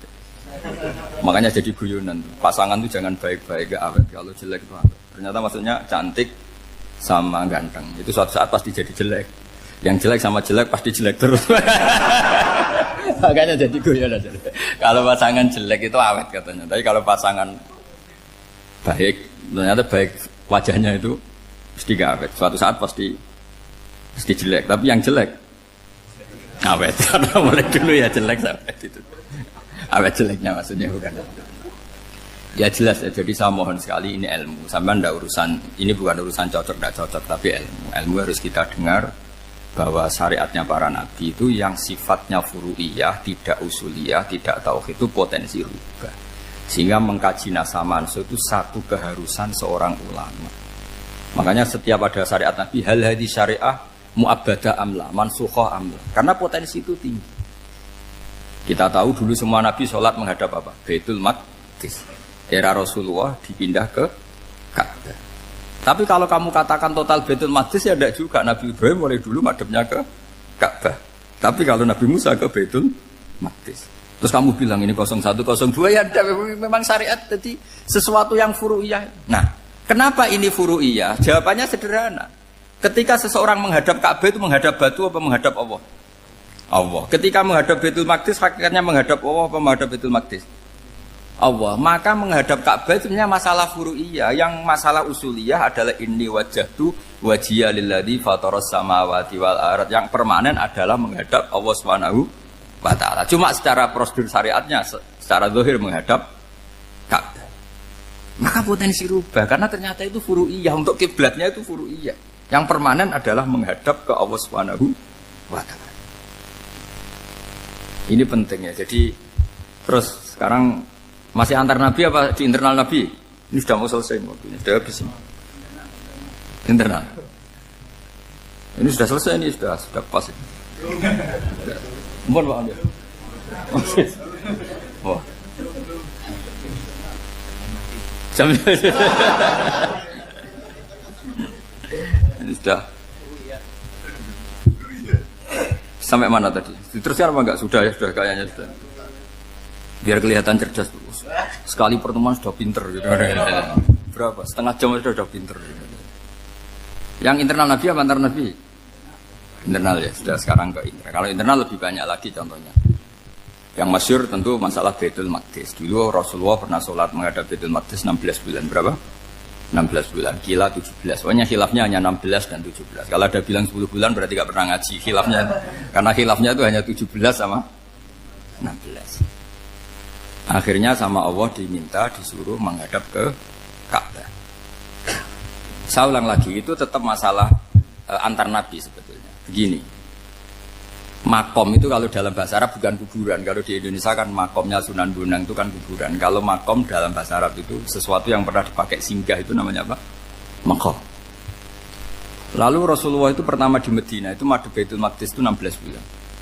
Orang Yahudi senangnya bukan main. Sampai mereka bilang gini, Muhammad tuh gaya-gaya nantok punya agama baru, tapi kiblatnya ikut kita. Baguslah anak itu katanya, masih tahu diri katanya. Bagus katanya itu masih tahu diri. Jadi senangnya bukan main orang Yahudi. Karena kiblatnya Muhammad sama dengan mereka. Ya tentu mereka jangkar Muhammad, bukan Sayyidina Muhammad atau Rasul Muhammad, karena mereka masih gak iman. Nabi itu ya agak tersiksa karena beliau secara gen turunan Nabi Ibrahim dan kiblatnya Ibrahim itu Ka'bah. Agak tersiksa tapi sami'na wa ata'na tetap madhab ke Baitul Maqdis berapa? 16 bulan. Suatu saat Nabi Muhammad itu disuruh madhab Ka'bah. Ini dengerin. Akhirnya madhab ke Ka'bah. Apa yang terjadi? Orang Yahudi komentar gini, Muhammad itu gimana? Dia di perantauan, rindu sama keluarganya. Terus rindunya itu diaplikasikan jadi perilaku agama. Jadi dia madhab Ka'bah dianggap kangen. Kayak saya kan orang Rembang. Rembang itu apanya Jogja? Timurnya apa-apanya? Enggak, Jakarta itu mana Jakarta itu? Barat sana ya. Ibaratnya saya orang Jakarta, terus merantau di Jogja. Dulu kiblatnya itu menghadap ke timur. Terus ketika madhab ke barat, kata sampean, wah itu padunya kangen apa? Keluarga. Itu kurang ajar orang Yahudi.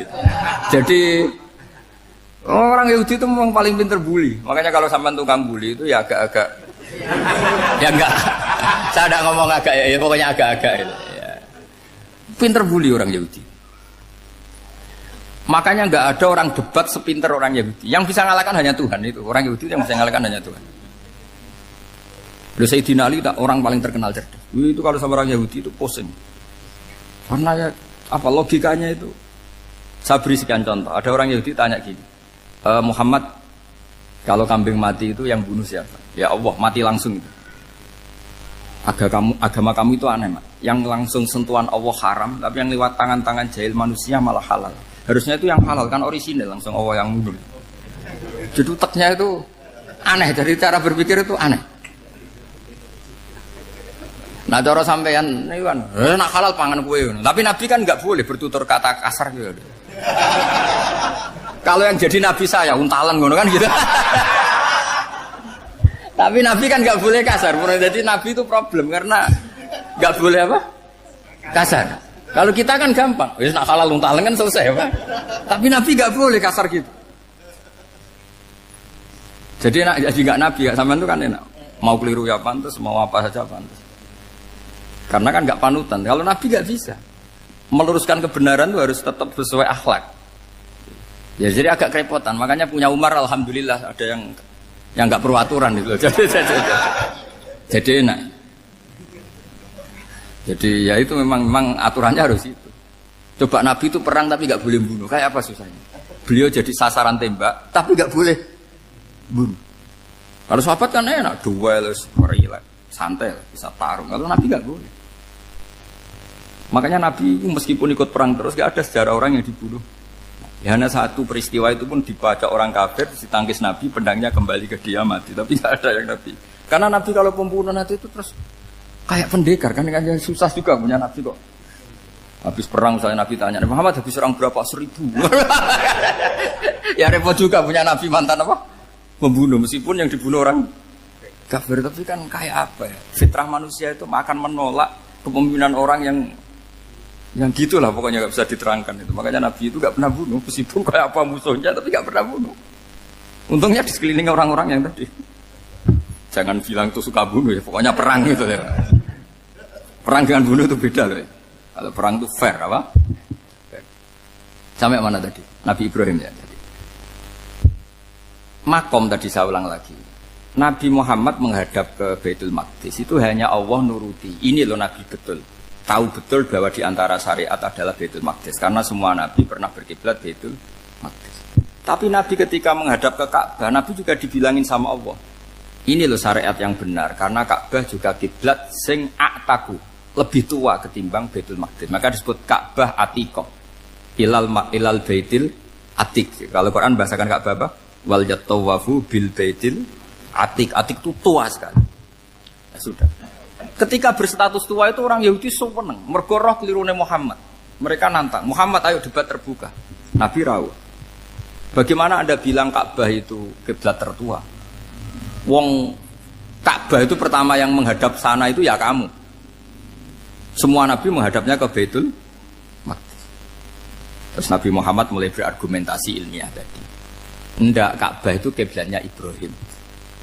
Jadi Ibrahim dulu itu yang mulai dulu kiblatnya itu di Ka'bah.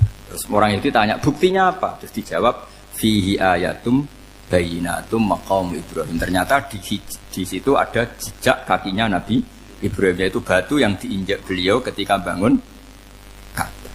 Itu argumentasi ilmiah. Lah barang orang Yahudi kehilangan ilmu, itu gobloknya orang Yahudi. Makanya yang bisa mengalahkan Yahudi hanya Allah Subhanahu wa taala. Wong Ibrahim saja golongan kita, pengikut kita. Ibrahim itu pengikut Yahudi. Wah, itu Nabi mulai senyum-senyum, mulai tertawa-tawa. Wih, ku goblok orang terdidik. Karena itu ibaratnya kayak kamu bilang Soekarno itu pengagum Puan Maharani. Kira-kira seperti itu. Soekarno itu pengikut Puan. Karena Yahuda itu Yahuda bin Yakub bin Ishak bin Ibrahim. Saya ulang lagi ya, nasabnya Yahudi ya Pak. Yahuda bin Yakub bin Ishak bin Ibrahim. Jadi Ibrahim itu mbah keempat dari Yahuda. Tapi karena mereka kalah debat, Ibrahim itu pengikut Yahudi. Itu sama dengan bilang apa? Soekarno itu pengikut Puan Maharani. Itu kan jadi aneh. Atau Gus Dur pengikut Mbak Yeni, atau Basim Masari pengikut Mbak Yeni, itu kan aneh. Wah, akhirnya sama Allah diingatkan. Makanya ada ayat ha antum haula hajjatum fi ma lakum bi ilm falimatu hajuna fi ma laysa lakum bi ilm. Perjanjian debat ini semuanya harus ilmiah. Tapi kenapa perdebatan Anda malah ndak ilmiah? Karena orang Yahudi iftadohu, malu semua. Wah, semuanya Muhammad itu satu-satunya kekalahan orang Yahudi. Tapi ayat-ayat seperti ini itu enggak populer. Ayat ha antum haula'i hajastum fi ma lakum bi ilm falimatu hajuna fi ma laysa lakum bi. Jadi Islam, betapa hebatnya Islam. Kalau debat harus ilmiah. Dan Kanjeng Nabi menantang, ini perjanjian kita debat ini ilmiah. Kenapa sekarang jadi tidak ilmiah? Yaitu kamu mengatakan Ibrahim itu pengikut Yahudi, padahal Ibrahim dengan Yahudi itu dulu Ibrahim. Hanya Mat kalah, Mat. Tapi tetap ra Islam, tapi nah, makanya terus Ka'bah dibuktikan ketuaannya lewat apa? Fihi ayatum bayinatum maqamu Ibrahim. Itu bukan makam kuburan. Karena makamnya Nabi Ibrahim tetap Hebron, temudi Palestina. Kira-kira itu Palestina. Jare Israel yo ning Israel, mbah menang di. Jare ning Israel yo ning Israel, jare Palestina ning. Saya pernah ziarah ke sana di Hebron. Di makamnya Nabi siapa? Ibrahim. Jadi jelas ya. Jadi nasa mansur itu ketentuan yang dikehendaki Allah Subhanahu wa taala untuk menguji loyalitas manusia, menanggalkan semua akalnya. Makanya saya mohon sekali siapapun yang ngaji saya dimanapun, sekali-kali manusia itu harus menanggalkan akalnya. Sekali Anda pakai akal, maka Anda akan ingkar dengan nasa mansur. Nasa mansur itu hukum yang direvisi, yang dibatalkan. Makanya orang Yahudi lagi-lagi pinternya orang Yahudi. Merovokasi orang-orang yang Islamnya belum kuat, diprovokasi gini. Ungzuru ila Muhammadin tahayyara fi din yukhillu yawman wa yuharrimu ukhra. Lihat itu Muhammad, dia kebingungan cara beragama. Kadang bilang A, besok bilang B. Jadi nasa mansur dianggap satu bentuk kebingungan. Gak kurang ajar tadi. Wah, akhirnya sebagian orang yang murtad. Makanya nasa mansur itu satu peristiwa yang menjadikan banyak orang murtad. Karena diprovokasi orang Yahudi bahwa itu bentuk kebingungan Muhammad. Akhirnya terus saya qulu sufaha minan nasi ma wallahum an qiblatimul lati kanu alaiha. Nah, kelirunya orang Yahudi adalah ternyata nasah mansukh yang dipilih Rasulullah itu semuanya ada di Taurat dan Injil. Termasuk di Taurat dan Injil disifati dan Nabi sholli ilal qiblatain, bahwa Nabi ini akan bersolat dengan dua kiblat. Makanya tetap ditantang. Qul fa'tu bit Taurati fatluha in kuntum shadiqin. Kalau kamu tidak percaya bahwa saya ini orisinil, ayo bareng-bareng mengkaji Taurat. Tapi mereka tidak siap mengkaji Taurat. Karena Taurat semuanya mendukung Rasulullah Muhammad SAW. Fatluha in kuntum shadiqin. Makanya ini penting sekali ngaji. Jadi perdebatan itu macam-macam. Dan itu pinternya orang Yahudi. Ungzuru ila Muhammadin tahayyara fi dini yukhillu yawman wa yuharrimu ukhra. Ini penting sekali. Makanya nasa mansukh itu uji loyalitas. Itu Imam Malik kalau mencontohkan ke Imam Syafi'i. Saya berisikan contoh fikih. Ini saya melanggar waktu. Ini sudah berapa? Saya yang tidak mengesahkan diri saya. Ya misalnya ini ya, ini kertas bawa ya, ini kertas bawa. Terus ini tak kasih uang misalnya, uang 100.000. Atau kalau contoh Imam Syafi'i dulu dididik Imam Malik begini. Ya Syafi'i, kalau kamu punya 2 budak, 2 pembantu, kalau dulu kan masih ada budak, 2 pembantu lah kira-kira. Seneng mana, yang cerdas sama yang goblok? Seneng yang cerdas. Kalau yang nurut sama yang bantahan, seneng yang nurut. Lah yang nurut itu yang goblok. Makanya tinggal dibalik saja.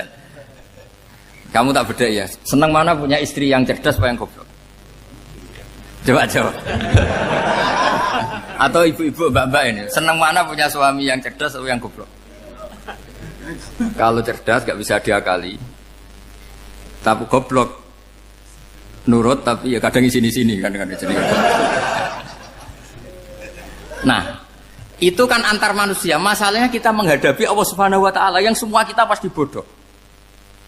Kita menghadapi Allah Subhanahu wa taala yang semuanya kita pasti bodoh. Allah jelas ngendikan wa kanal insanu dzaluman jahula, manusia itu banyak dolimnya. Dolim itu sifat mubalaghah. Kalau orang dolim sekali dolim, kalau sering zalum, kalau jahil biasa jahil, kalau banget jahili jahul. Bahasa Arab kan gitu memang.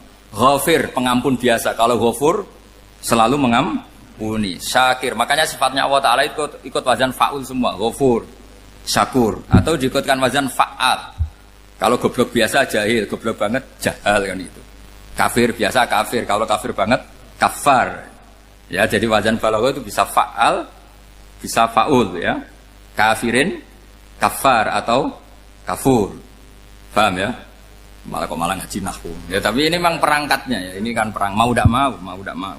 Makanya misalnya Allah tidak suka kulla kafarin banget kafir ya, Pak. Paham ya? Kulla khawanin banget khianate. Kalau khain khianat biasa, kalau khawan sering khianat. Lah manusia itu kata Allah apa? Zaluman. Wis banget dolime, banget bodoh. Itu kalau yang ngarang hikam mencontohkan tuh gini. Manusia itu pas bener saja salah, apalagi pas salah.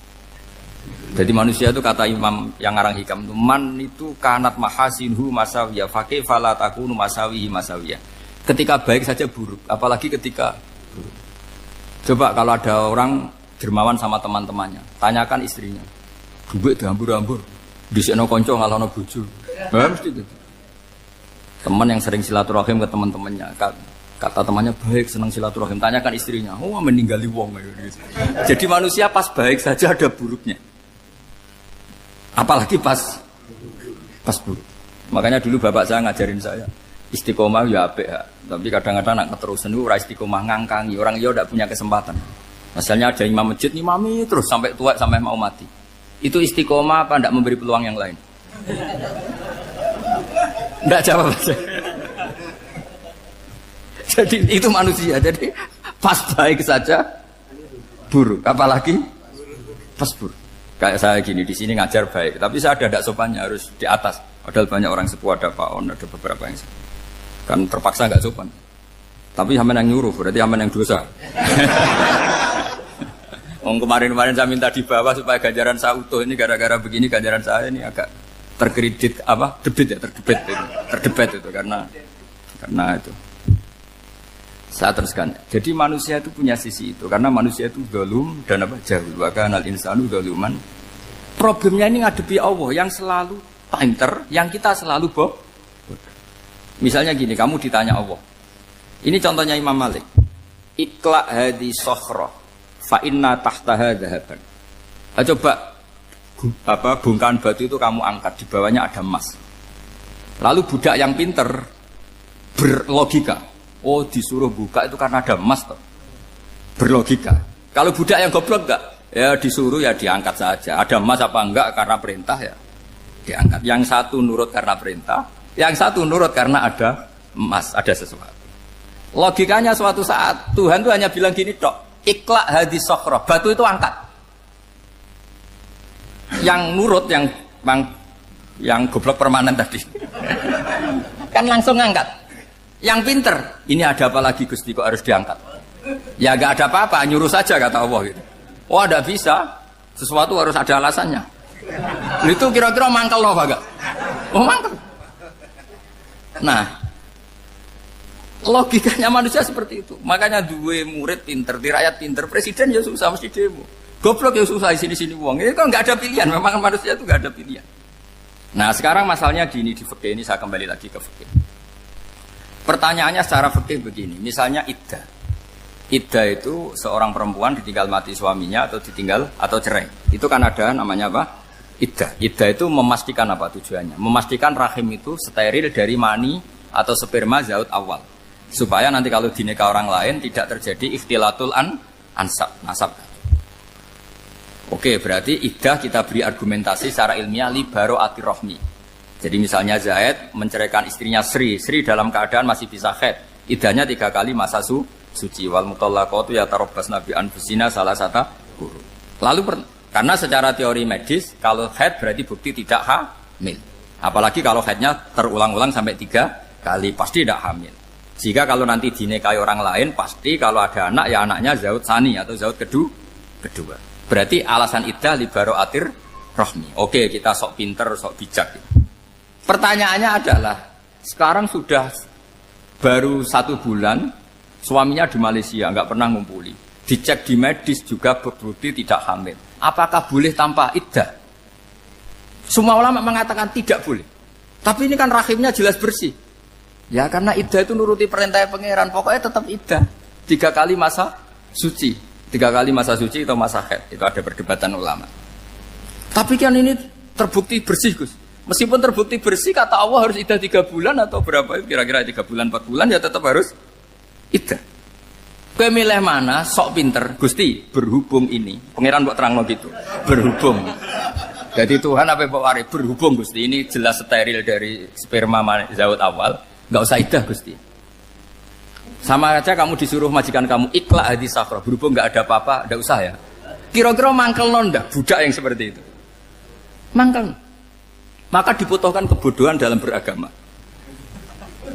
Betul itu memang. Makanya Nabi itu unik, pernah bilang itu gini, aksaru ahlil jannah al-bulu, aki-aki penduduk swarga itu al-bulu, wong goblok-goblok. Maksudnya goblok yang jenis ini, bukan goblok betulan maksudnya. Maksudnya goblok jenis ini itu ya tetap pinter, tapi pinternya dibuang, pura-pura goblok demi sami'na. Jadi saya misalnya kok pinter dan goblok tadi sekaligus, pinter dan goblok. Ya bah ikhla hadis sokhra fa inna tahta hadapan. Tak angkat karena saya tahu di bawah ada emas. Tapi di hati saya sajane ya mergo perintah. Suatu saat kok disuruh Allah ikhla hadis sokhra, perintah ya tak angkat ya sudah. Jadi ya pinter ya goblok. Saya tahu namanya perintahnya Allah pasti ada hikmahnya. Hikmahnya iddah adalah li baro'atir rohmi. Tapi hikmahnya jadi kawula adalah nurut perintah Allah, cek tahu alasannya maupun tidak. Lah di sini ada illatul hukmi untuk membangun kecerdasan, tapi ada loyalitas untuk membangun ubudi.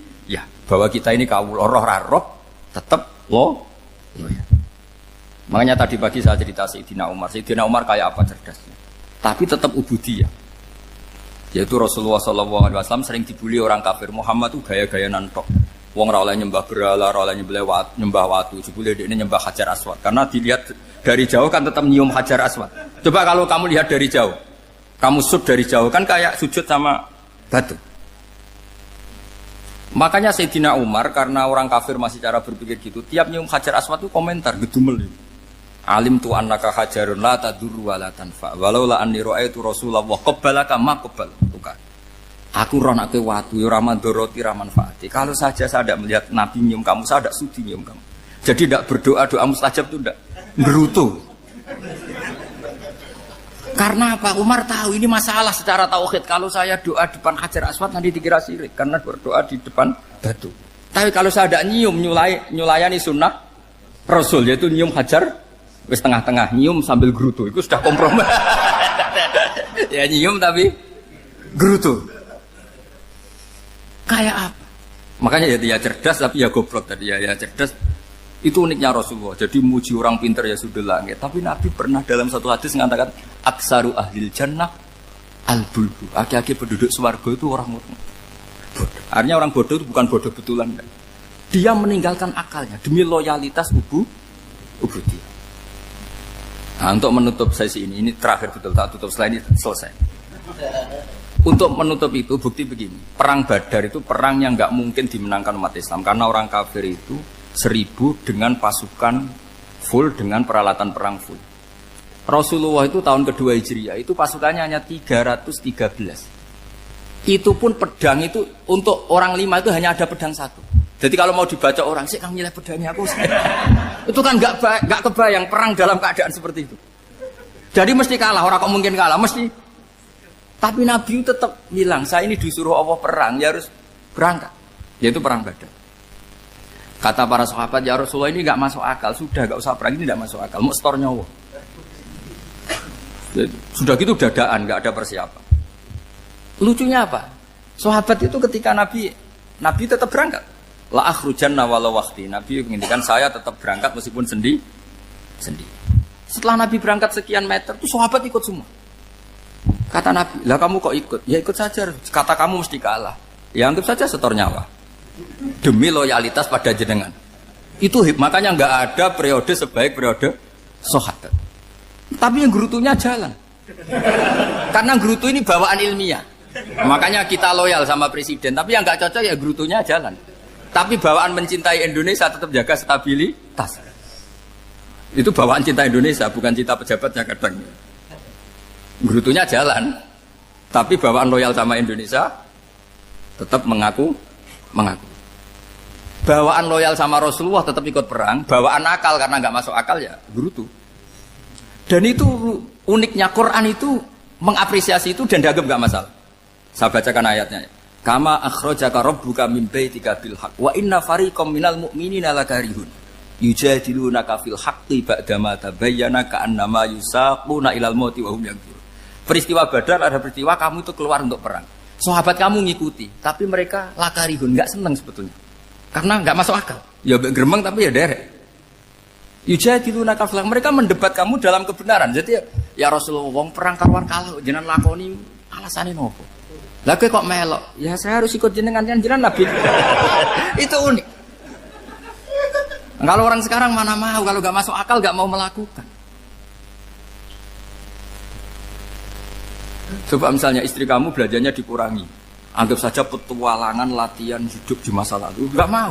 Padahal petualangan itu hal yang indah. Petualangan itu kan hal yang indah. Kan gak mau. Oh ngirit aja alasan. Tapi lucunya kalau dijak camping bermiskin-miskin di hutan mau. Karena karpe dewe, tapi tak suami yang ngongkon. Ayolah seminggu ini kita model miskin, anggap saja petualangan masa lalu. Enggak mah. Karena pinter, apa? Coba kalau bodoh. Ya ngono ya apa-apa Mas. Tapi resikonya nak bodoh, pas kamu sakit ya dibiarin. Karena dia melihat sakit kan biasa, namanya manusia. Makanya ini pilihannya susah, hidup itu masih susah makanya ini. Jadi uniknya Quran gitu. Quran itu membolehkan psikologi manusia. Makanya Allah ngendikan kutiba alaikumul qital wa huwa kurhul lakum. Ya saya tahu kamu tidak suka perang. Allah yang ngakui wa huwa kurhul, enggak apa-apa. Tapi ketidaksenangan kita harus dilawan demi mengikuti Allah dan misalnya perempuan Allah juga gitu. Wa ashiruhunna bil ma'ruf. Gauli istri kamu muamalah secara baik. Kata Allah fa in karihtumuhunna fasa antakrahu syai'a wa ja'alallahu fi khairan katsira. Mungkin ada watak yang kamu tidak suka, tapi di situ ada kebaikan. Allah ngaku yang namanya suami mesti ada watak yang enggak suka dari istrinya. Juga sebaliknya lebih banyak lagi yang suami istri kamu tidak suka watak kamu. Juga enggak suka hidung kamu, wajah kamu banyak lah yang enggak disuka. Tapi demi kestabilan negara suami istri ini, mereka loyal, justru itu bagus. Maka jagalah ilmu, juga jagalah loyalitas. Itu yang perlu saya utarakan. Jadi makanya agama ini dibangun dua. Satu kecerdasan hikmah, yaitu ya al-hukmu ya duru ma'ilati wujudan wa adalan. Tapi juga ada ubudiyah, bahwa agama ini milik Allah. Maka sami'na wa ata'na. Karena begini logikanya, saya ulang lagi masalah batu. Ikla hadis sokhro fa inna tahta hadaban. Terus saya angkat. Pembantu saya ngangkat. Dia saya gaji atas nama apa? Nurut kan? Atas nama menemukan emas apa atas nama nurut? Nurut, karena emas itu juga penemuan saya, milik saya. Ngangkat batu yang nggak ada emasnya juga atas nama nurut. Jadi rapot yang saya berikan ke pembantu saya itu tentang nurut dan tidak nurut. Saya kan tidak peduli dengan cerdas dan tidak cerdas. Itu kan tidak sesuatu yang menguntungkan saya. Nah Allah juga gitu. Kecerdasan kamu, pinter kamu itu tidak menguntungkan Allah Subhanahu wa Ta'ala. Karena Allah itu tidak butuh pinter kamu, cerdas kamu. Allah hanya butuh mental ubudiyah kamu. Makanya Allah mensifati nabinya hanya subhanalladzi asra bi abdihi, karena status tertinggi manusia adalah sifat Nah, makanya ya Tuhan nafsul mutmainnah irji'i ila rabbiki radhiyatam mardiyah fadkhuli fi ibadi. Berstatuslah sebagai hamba baru wadkhuli jannah. Nah, kalau kamu berstatus hamba ya harus baik, enggak usah kakek bantah. Coba kalau kamu rasional, ya Allah kenapa bikin surga nanti-nanti? Engkau kan bikin sekarang, ngapain repot-repot nanti? Jadi kacau semua agama. Makanya yang perlu didahulukan adalah status ya Tuhan nafsul mutmainnah irji'i ila rabbiki radhiyatan mardiyah fadkhuli fi ibadi. Masuklah berstatus sebagai hamba saya. Khasnya hamba tadi ya cerdas karena semua yang diperintahkan Allah pasti ada hikmahnya. Tapi kecerdasan ini kadang kita tinggalkan demi loyalitas ubudiyah. Terus ngoten mawon kula ngapunten ingkang kathah mugi-mugi niki barokah. Wassalamualaikum warahmatullahi wabarakatuh.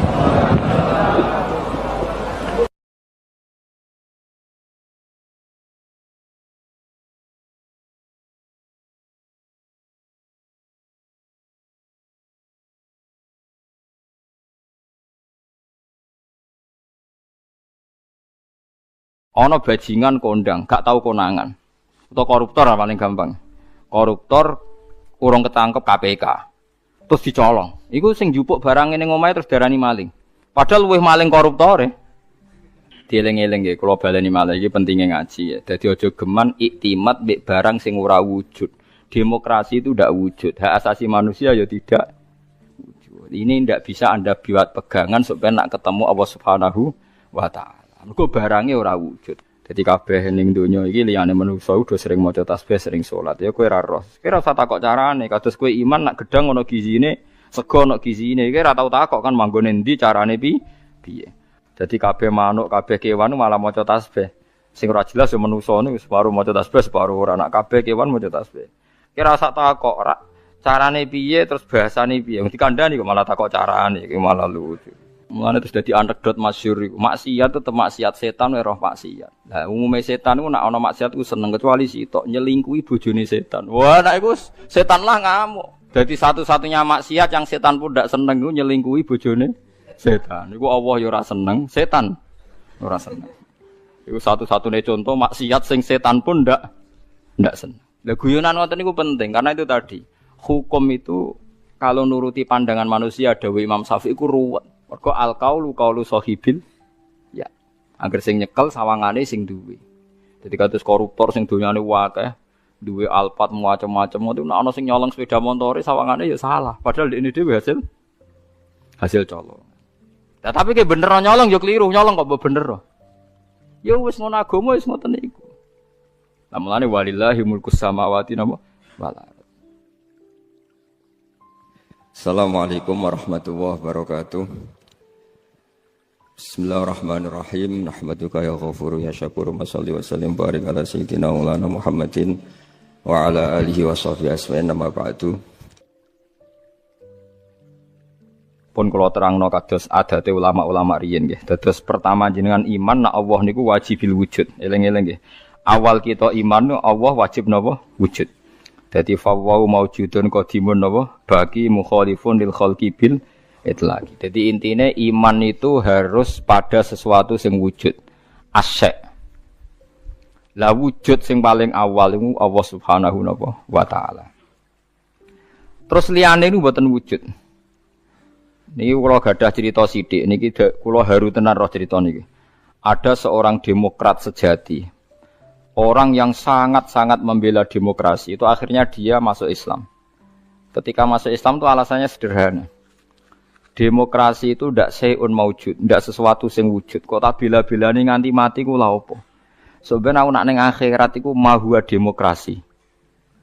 Dadi dekne tobat akhirnya. Engko aku nak mati demi demokrasi. Terus demokrasi dhewe enggak sesuatu sing wujud. Apa iso nyafaati aku? Nah, ini yang konco-konco mahasiswa atau LSM atau siapa saja harus mulai mikir. Jadi banyak kita itu ngimani sesuatu, sesuatu itu tidak wujud. Tapi demokrasi itu makhluknya piye rupane. Nah, Nabi Muhammad jelas orangnya ada, figur yang ada. Jadi bisa memperjuangkan kita nanti di akhirat. Kiai jek ono, masih ono sing darani syirik lah, nak percaya kiai tetep wonge ono. Lah nak demokrasi. Ya sebenarnya akhirat, ya Allah, saya mati ini demi demokrasi, celukan demokrasi. Kon ngajukan apa? syafaat. Lah makanya ngendikane ulama-ulama, kula nerangno model ulama kuno mawon. Iman niku titenane sing bener sitok, iman mbek sesuatu sing wujud. Demokrasi itu tidak wujud. Ijtima' iftirak juga tidak wujud. Jadi keliru misalnya ini kalau nate ngaji filsafat yang Islam sing alim-alim kados Ibnu Arabi kados. Kalau orang Kristen bilang Roh Kudus, Jibril atau Roh Kudus Allah itu bersemayam di Isa. Gara-gara ada istima, terus jadi Tuhan. Istima itu ya ada wujud. Iftirak juga ada wujud. Rungokno tenan nggih. Misalnya ini HP. Ini yang saya pegang tangan kanan apa? HP. Yang saya pegang tangan kiri ini amplop. Pulpen mau gampang. Amplop mari darani dhuwit niku. Repot teng Indonesia nih. Padahal kalau di amplop gue batas kitab. Lengge, amplop kula niku tulisane ku naskah. Kula nak sinau teng kitab-kitab anen niku kula kutip. Kula kutip teng amplop teng kitab. Mboten kados amplop Ruhin. Dadi wis ora sugih tapi amplop isine napa? Dhuwit. Nah kula isine naskah. Ya ini HP ya, di tangan kanan saya namanya apa? HP. Berarti HP maujud. Mon mikir lenan mon, HP ini maujud. Tangan kiri kula pulpen. Pulpen ini maujud. Ketika bertemu orang menyebut ijtima'. Lalu ijtima' itu wujud enggak? Enggak kan? Ketika saya pisah namanya iftirak. Jadi fal istima' wal iftirak amroni nisbiyan ila wujuda li dzatihim. Jadi jenenge kumpul lebih pisah itu sesuatu yang tidak ada. Sing ana ya HP, nak nempel jenenge kumpul, nak pisah jenenge pisah. Lah bela hak asasi manusia yang ngoten niku, nak bela wong jenenge hak asasi manusia. Nak nginjak wong jenenge nginjak hak asasi manusia. Tapi hak asasi atau demokrasi itu sesuatu yang enggak wujud. Sebenarnya bengok-bengok piye ya demokrasi, saya ini mati demi engkau. Goblok gak misalnya wong mati demi demokrasi. Lah makanya Islam itu mendorong aja sampai kowe kaya wong kafir, nyangka amale ana gunane jebule muk kaya amun-amun, mbok sangka banyu jebule ora ana. Kaya kowe nyangka demokrasi sesuatu sing sakral jebule barange ora ana. Beda bela Nabi Muhammad, bela Imam Ghazali, bela ulama-ulama, piye wae ana wujude. Paham nggih? Nek ana wujude ana kemungkinan ana komunikasi, ana saling tolong menolong. Atok wong mati demi nyari makan, sego ana wujude. Ya iku paling angel ning bab filsafat. Tapi manusia itu seneng ae tertipu mbek kasaro bim biki ati yahsabu dzamanu. Nah, jadi barang ra wujud disangka wujud. Wow, kados amun-amun disangka wujud. Jebule. Ndak wujud. Kula baleni malih iki. Kecuali begini, Anda bela demokrasi karena itu mbok anggap amal soleh yang disahkan Islam. Berarti kan bukan karena demokrasi, karena panduan Islam yang membenarkan ada di antara bentuk. Kalau berarti itu kalau begitu kan Anda dipandu oleh napa? Islam. Misalnya ada orang kecil ditindas majikannya, terus kamu bela orang kecil. Wah ini atas nama demokrasi tidak boleh. Tapi di hati kamu sebetulnya bela Islam, karena Islam menyuruh menolong yang lemah. Yang menolong yang lemah dalam konteks nasional misalnya dibahasakan demokrasi itu boleh. Tapi masalahnya juga nanti mungkin Rasulullah cemburu. Dadi yo sing apik ora jare aku tapi jare demokrasi. Lha iku yo repot meneh. Nah selama ini kasusnya begitu, semua kebaikan seakan-akan sumbernya dari demokrasi, tidak dari nopo Islam. Menolong orang lemah, demokrasi. Membela kaum minoritas, demokrasi. Menegakkan keadilan. Dan aku itu takokno Kanjeng Nabi. Jadi aku ora tau mbok sebut. Resiko lagi kan? Wes saiki semenjak ngaji ini kayak milih ndi? Milih dipandu demokrasi atau milih dipandu Kanjeng Nabi? Tenan wani. Nah, engko nang isen ngarepe wong akeh lho, masalahnya kan kurang gaul misal. Nah, mulane wong kudu mikir, adinu aqlun waladina liman la kelala. Terus sing wujud iku HP, sing wujud iku pulpen. Nak ditemplekno jenenge kumpul, nak dipisah jenenge bisa. Tapi pisah mbek kumpul barang sing ora wujud. Lah barang ra wujud saiki udah dimani orang mati demi demokrasi. Lalu demokrasi itu apa wujud? Mana ada orang tobat itu perkara ini. Nanti kalau saya di akhirat ditolong demokrasi kan tidak juga. Amalannya pun bener, iman yang kenjenengan be Allah, be Kanjeng Nabi pun bener. Mergi iman be barang sing napa wujud. Lalu kedua, Kalau Anda iman fungsinya makanan atau minuman atau makhluk selain Allah, niku bener wujud, tapi wujud yang berkesudahan. Makanya disalahkan juga sama Allah, wong barang berakhir berkesudahan kok mbok imani. Makanya namung iman be Allah Subhanahu wa taala mergo hayyum bak napa hayyum bak. Makanya Allah ngendikan wa tawakkal 'alal hayyil ladzi la yamut. Kena tawakal ya be zat sing ra iso mati. Karena kena percaya presiden mati. Percaya ya wujud tapi mati. Ya bingung barang presiden. Paham ya? Duit ya ilang. Wis mati sik malah sedurunge wis mati duit wis mati. Sing urip-urip kan kowe. Dadi duit wastine wis apik tengok-tengok wis mati. Paham ya? Lah wong kafir senengane dewa-dewa ana amal padahal hakikate kasarobi yahsabu dzamanu iki hebate Quran. Terus wong iku kudu mikir. Dadi yang kita bela-bela iku barang sing ora wujud. Demokratisasi itu ndak wujud. Kita harus bersambung, kita harus punya visi bersama. Sebab biasa uni-unine kowe ketoke saiki kowe jog ngaji kula niku mukmin. Mukmin niku pokoke nek cara Allah apik wis lakoni atas nama perintah Allah. Mergo iki demi barang sing wujud. Aja geman Allah ra mbok elok-elokno, mergo berarti kowe ngimani barang sing mboten wujud. Kalau saiki akhlak darani etika, kebaikan darani norma. Allah ora tau disebut. Kebaikan bersama, norma bersama. Saiki Allah iku silang. Wah, anggere barang apik jenenge etika, barang apik jenenge norma. Ora tau muni Allah ngajarkan ini Rasulullah. Suwe-suwe bahkan orang itu sampai bisa bayangkan tanpa agama karena merasa sudah bisa menemukan norma tanpa agama. Lucunya banyak santri yang ikut itu. Ya itu musibah. Musibah tenan niku. Iku berarti dekne imane koyo wong kafir. Kasarobi tasabu dzamanu napa? Ma hatta idza ja'u lam yajidu tenan ketika dibela-bela nanti di akhirat demokrasi itu udah ada. Sing ana Allah, Allah nyalahno kowe. Sing ana malaikat mungkar nakir, malaikat malik nyalahno kowe. Nah, makanya sekarang dilatih iman itu dimulai dari sesuatu sing bener-bener wujud. Liyane iku amrun nisbiyun, amrun apa? Nisbiyun to amrun i'tibariyun. Iku mau kal istima' wal iftira. Amun saya paham ya, terus etika, norma, demokratisasi tidak sesuatu yang wujud. Iku ahwal. Ahwal itu ora iso nulung kowe. Mulane syarat iso nulung sesuatu ini harus napa wujud. Lah setelah sama-sama wujud, sekarang makhluk itu ya wujud, tapi wujud yang bisa berkesudahan. Sehingga tidak bisa diimani. Paham gitu, terus niki sindirane pangeran. Terus nomor kalih, uang nak wis salah, iku koyok peteng sing tumpo-tumpo. Peteng tumpo-tumpo, niku ngeri banget. Kalau niku duwe cerita niki kisah nyata. Ada seorang bakul mie tenan. Nggih nate mondok ya santri, wis pokoke saleh lah, gak tau zina wong. Ya ora tau tenan. Niku cerita kula. Bener jenengan Gus, dolim itu mendorong kedzaliman. Kula ora wis soleh-soleh wong ning kutha iku ya melok dolim. Jadi ketika dulu Keramat Tungkak ditutup, pertama lokalisasi terbesar di Asia Tenggara ditutup itu Keramat Tungkak dulu. Sekarang jadi Islamic Center, dulu era Sutioso. Terus akhir-akhir ini ada Doli, era yang sekarang wali kota perempuan itu. Itu tidak yang pertama, sebenarnya yang pertama itu dulu Keramat Tungkak nopo? Jakarta. Ketika Sutioso gubernur itu kan saya ya Mbak. Karena dia kenal Yusuf Qaradawi. Saya itu karena ikut kenal anaknya Yusuf Qaradawi dulu ketika nerjemah Fiqh Zakat itu. Makanya Fiqh Zakat diterjemah itu yang biayai pemerintahan apa? DKI apa? Jakarta. Itu terus sekarang di Jawa Timur ditutup Doli itu. Itu lucu kejadiannya itu. Bakul mie itu janggal. Jadi karena di situ ada lokalisasi, supir taksi ya bisa nganterkan orangnya. Bakul mie ya laris mie-nya. Bakul pulsa ya lain. Padahal orang-orang ini tidak orang pesina. Sesuai dia mikir.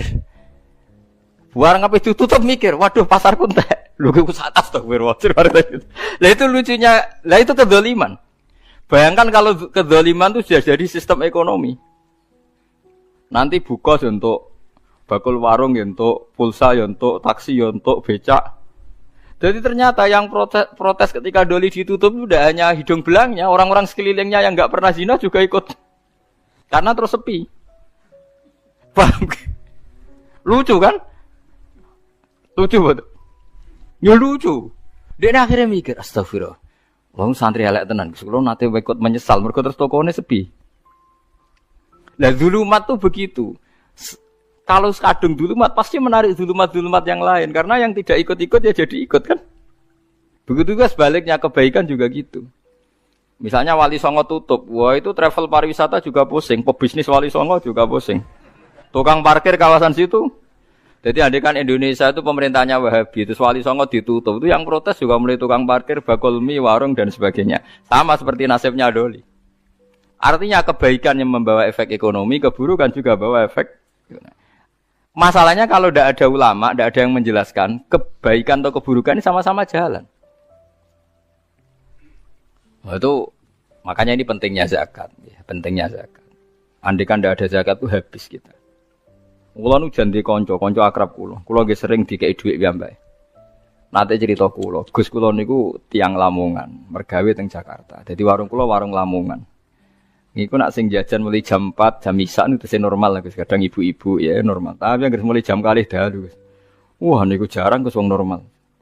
Wis kuwi agar husnudzon wong apik. Husnudzon piye lho Gus ngrayune ning ngarepku. Transaksine ning ngarepku. Meksa husnudzon iku ora iso. Dekne santri. Lah dhuwit niku ya tak go mesli adik kula sing mondok. Iku hukume piye Gus? Dadi jam 4 normal, tapi anggar jam 2 ke atas gak normal. Ya tak guyoni. Ya nek kowe pancen santri tenan jam 2 tutup. Wah, pas rame Gus. Repot dadi. Tapi kayak aja sok suci dhewe. Padha wae di semua bisnis gitu. Nanti misalnya kowe ra di warung, tapi supplier berasnya Ruhin. Mustafa supplier rotine padha wae tetep. Mulane yang disesali ulama modern, kenapa ulama dulu mencontohkan i'anah alal maksiat contohnya kok adol pedang ning begal. Paham nggih? Padha wae adol pulsa ning hidung belang dienggo selingkuh. Nggih mboten? Mulane ana ulama modern kritik, ulama dhisik piye to nyontokno nulung wong dolim kok amen adol pedang. Lah masih wong dolim nek ora mbok adoli sego lemes ya ora iso munggah padha wae to. Berarti sing dosa ya adol sego, adol pulsa. Ya padha, adol alat bangunan padha. Wong terus do mojok ning gubuk lek. Padha wae kabeh nak donya ku padha wae kabeh. Lah iya mulane iki kan cerita wong falatu zakku anfusakum wa alamu bimanita. Mulane wajib zakat karena kita itu tidak pernah mungkin kita tidak pernah maksiat langsung, tapi efek dari perilaku kita, sistem kita. Kulo nu duwe santri supir bis. Niku riyen sering ditulisi semoga sampai ke tempat tujuan tak kon nyoplok aja dosa tulisan. Iku nak sing separuh bis iku ape maling utawa ape ning gone prostitusi. Apa meneh donga semoga kabul kajate.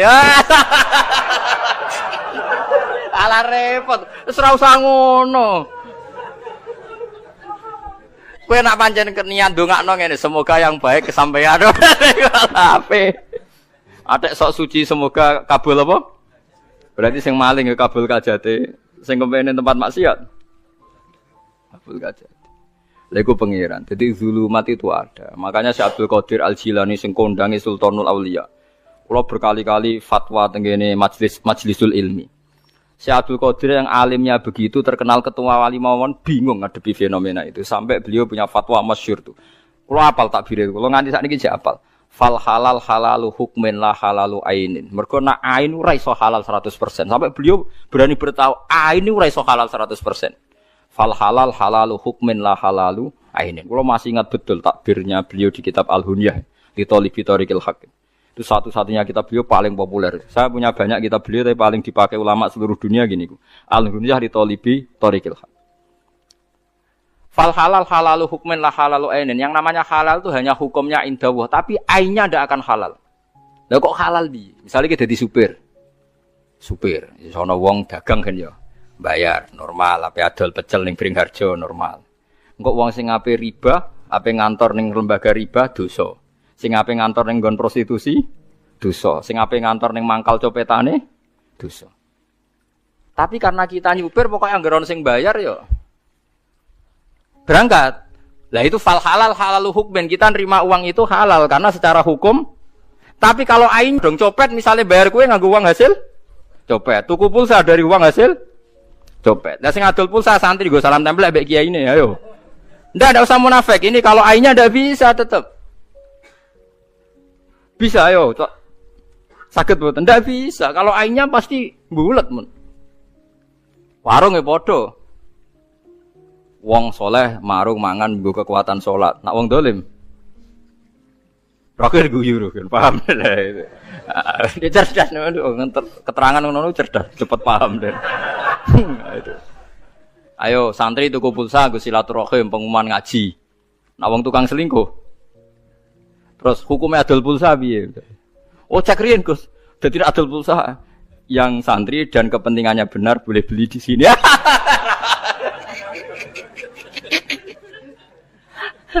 Enggak adol beras ya bodoh. Yang makanya untuk taat silahkan beli di sini. Yang enggak jangan. Nah, misalnya ada pemain ngono wong bodoh ini tetap pakai kan?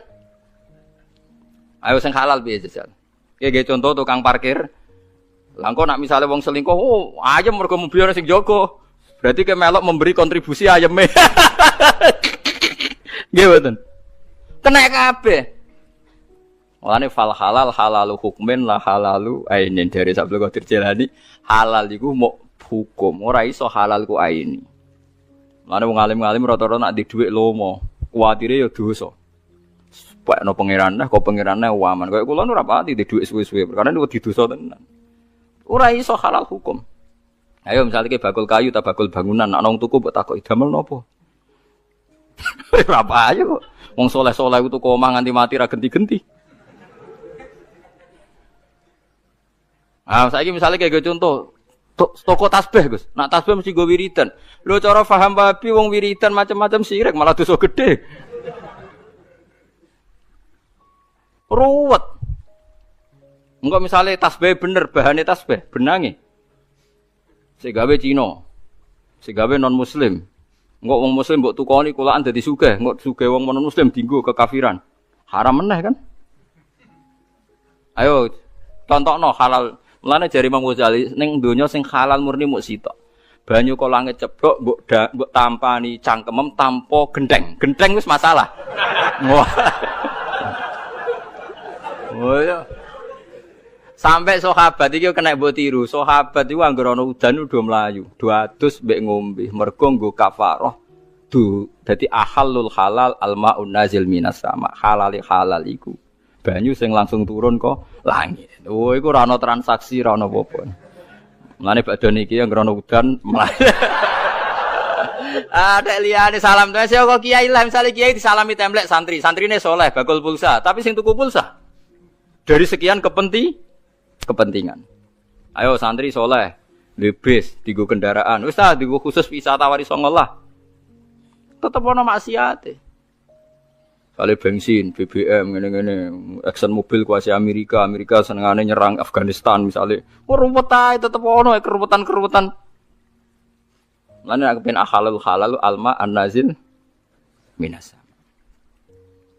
Lalu gadah cerita ini kisah nyata. Ada seorang kiai itu kiai besar dia. Kiai besar tukang pidato.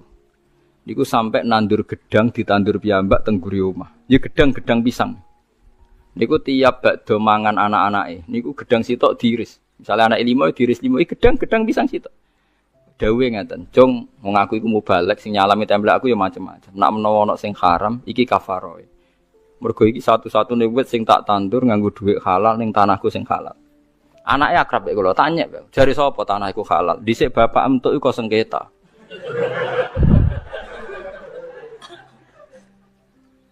Kula niku ngrasakno, kula niku kiai induk. Dulur kula niku 7, sing entuk warisan pondoke bapak niku kula. Paling rawan subhan malah sing kiai induk. Perkarane sing ora pati induk ora pati entuk akeh. Mergo sing induk mesti dikeki omah induk macam-macam. Jadi tetep lho nggih to, misale duwike bapak mbah, mungkin entuke kok sengketa geger mek palike Pak Deni. Mungkin kok kowe wis nyaman kok bapak, tapi bapak geger mek Pak De palike. Saiki dadi kiai itu dilupakan, sawangane wis halal, padahal bapakmu kok hasil sita. Misale bapakmu ora mbam. Ya tutuke tok Habil mbah Qabil. Nah, itu masalah. Tetep masalah. Jare sapa? Ben ora raine wong ya. Ora ben halal tenan ya semua nadeng napa? Banyu udan. Momene nak udoh yen klambimu haram mesti. Tambah dosa perkara udoh repot to beragam. Tapi intinya zulumat kebenaran yang membawa napa zulumat tenggene kefasikan tuh silsilahnya panjang. Mulane sing darani bener dawuh Syekh Abdul Qadir sing darani bener sing dihalalno Allah, sing darani salah sing disalahno Allah. Ora kok ayine, nek ayine iku ora iso. Ya ayine iku ora iso. Contoh gampang ngeten nak tenggene itu dawuh Syekh Abdul Qadir. Saya sebagai orang ahli fikih itu akan memberi analogi, memberi contoh. Kalau contoh di fikih yang masyhur ngeten. Uyah itu najis napa mboten? Najis. Tletong nak cara mazhab Syafi'i napa? Najis. Ya kalau Allah bilang najis misalnya ya kita bilang najis, misalnya uyah najis. Tapi lemah itu suci. Ya sudah kita bilang lemah itu suci. Padahal lemah nggone uyah. Wong sapi tengu ning lemah, kabehane lemah. Mulane pangeran ku wis pinter, darani uyah ku najis, tletong misalnya cara Syafi'i najis. Engko anggere tletong dadi kangkung, dadi subur, lemu, ya wis terus dipangan wong. Ya terus dadi suci ngono ae. Ora nak cara aine, oh ini materinya sudah mengandung urat-urate, sistemnya wis ngandung tletong. Piye oleh ngumbah, ora mutan najis, semua organnya sudah masuk. Lha iku, lha yo umpama ngenteni suci aine iso ta ora mboten saged. Mulane Imam Sayyidina Ali ku pinter nak ngendikan. Sing darani suci ku apa? Sing darani suci ya sing Allah darani suci. Awakku wis resik saiki suci kabeh. Ana wong was-was muni ngene. Saiki awakku wis resik suci kabeh. Baru adus tak gebyur. Lah taem ning weteng iku dari Sayyidina Ali. Lah ya umpama sing darani suci gak nggawa najis, lah kowe ngalor ngidul nggawa taek ning weteng. Mulane sing penting kowe nak junub wis adus wae, kena najis adus wae, anggere kecelok adus ya suci cara Sayyidina Ali. Ora usah maksa suci kabeh. Mergo nek maksa suci kabeh dedeli kabeh wetengem macam-macam memiku. Kowe iku wis kadung nggawa najis, geteh najis. Taek sing wetengem najis. Lah cuma wong nek sebaradus cara Allah suci, yes kita darani suci. Tapi ayine iso suci to. Mboten saged kan? Wong wis kadung nggawa napa? Najis. Nah, mulane misalnya dalam konteks misalnya supir taksi. Ya tapi nak jelas ya repot. Misalnya jelas ngene, kula supir taksi misalnya. Ruhin terang-terangan. Pak, doli Pak. Pada arah ini serai. Raine wis rai rugen misalnya. Aku supir taksi ini misalnya. Nak cara fikih kan ngoten nggih, nak sekedar dzon iku sik mungkin halal, mergo dzon bisa iya bisa tidak. Nyakang kan? Dzon iku nyakang, tapi nak yakin wis doli raine kriting ndek. Wah, biasane nemen wong ngene kan. Itu kan ada sifat-sifat iblis yang kental misalnya itu kan. Bahkan sifat iblis iku kriting napa ndek. Ah itu kan wis ngono ngajak ning napa? Doli. Saya ndak bisa sebagai supir taksi ngelah. Kan iso wae ning doli mok tuku rokok tok. Oh ndak bisa. Tetap kalau gini sudah dzonan kawiyan mau ke arah maksiat. Tapi sebaliknya misalnya ada orang misalnya Ruhin macak santri moro masjid jam 11 malam. Lah ngoten niku jenenge dzonan yang imbang. Nak ndelok jam 11 pe nyopet jam. Tapi nak ndelok masjid apa iktikaf. Lah ngono iku mahalul istihad. Kalau gitu mahalul apa? Istihad. Paham sih kalau lah beragama itu begitu ila yaumil qiyamah. Makanya mbok kiai paling saleh sak donya ora iso lepas saka dosa karena halalnya dia itu hanya halal hukum, tidak halal aini. Mulane eling-eling pentingnya ngaji fal halal halalu hukmin la halalu ainin. Sing darane halal halal hukume ora halal aini. Mulane hukume halal ya halal tenan kados Raden Asnawi iku masyhur Raden Asnawi Kudus sing termasuk buyut kula. Wah niku ora tenan. Wong alim rata-rata ora. Enggak, Raden Asnawi pernah cek buyut kula namine Hafsah niku ngundang Mbak Asnawi misanan. Wah niku ora tenan. Di dia itu karena kiai terkenal pernah revolusi Cina. Walhasil saking mangkele wong kepengin mempermalukan Raden Asnawi, gawe pesta daging celeng, daging asu. Raden Asnawi diundang. Tujuannya dipermalukan. Ternyata dia ada wali. Ternyata dia manusia. Barang sebar mangan di depan umum Pak Kiai tahu apa yang Pak Kiai makan. Enggak tahu ya. Wow, semua dagingnya asu. Dikirakan Raden Asnawi maklum. Alhamdulillah. Munggo ora dibodoni cung ora tahu mangan daging asu. Kapok. Kena wong alim murahan kapok. Sompon nang epol Raden Asnawi ketok sowan alhamdulillah cung yo munggo ora dibodoni ora tahu mangan daging. Wis roh rasane halal, Jung. Karena ndak tahu kan secara hukum halal. Jadi nak kowe supir taksi, kowe supir bis bawa wong ape nyopet bawa apa ngerumbal ya halal. Murah roh. Tapi masalahnya contohnya Rukin mau roh ben didoli lah iku rewel. Pelane ada ora roh niku wae. Dari ku pentingnya ngaji fal halal halalu hukmin eling fal halal halalu hukmin la halalu ainen. Kulo jek eling persis takbire ngoten. Jadi sing diarani halal halal hukume ora halal ain.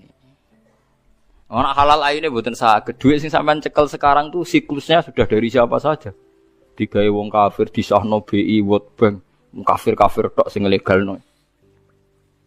Duit paling halal ya Arab Saudi. Lusani la ilaha illallah Muhammadur Rasulullah. Wis paling halal ya. Kalimat thayyibah digawa ngalor gitu. Mulane ana kiai dibantah, teng ihya ora ana keterangan. Duit iku lagi digawe diambung setan. Mulane wong seneng duit iku balane. Ana santri mboten Mbah duit Arab Saudi.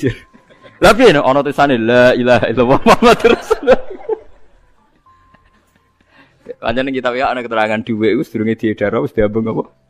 Iku kecuali duit Arab napa? Saudi. Karena ada tulisannya la ilaha illallah Muhammadur Rasulullah. Tapi akhirnya ngesaine repot. Dah kok celana belakang ra iso. Berarti kayak ngunggui kalimat thayyibah. Ora iso.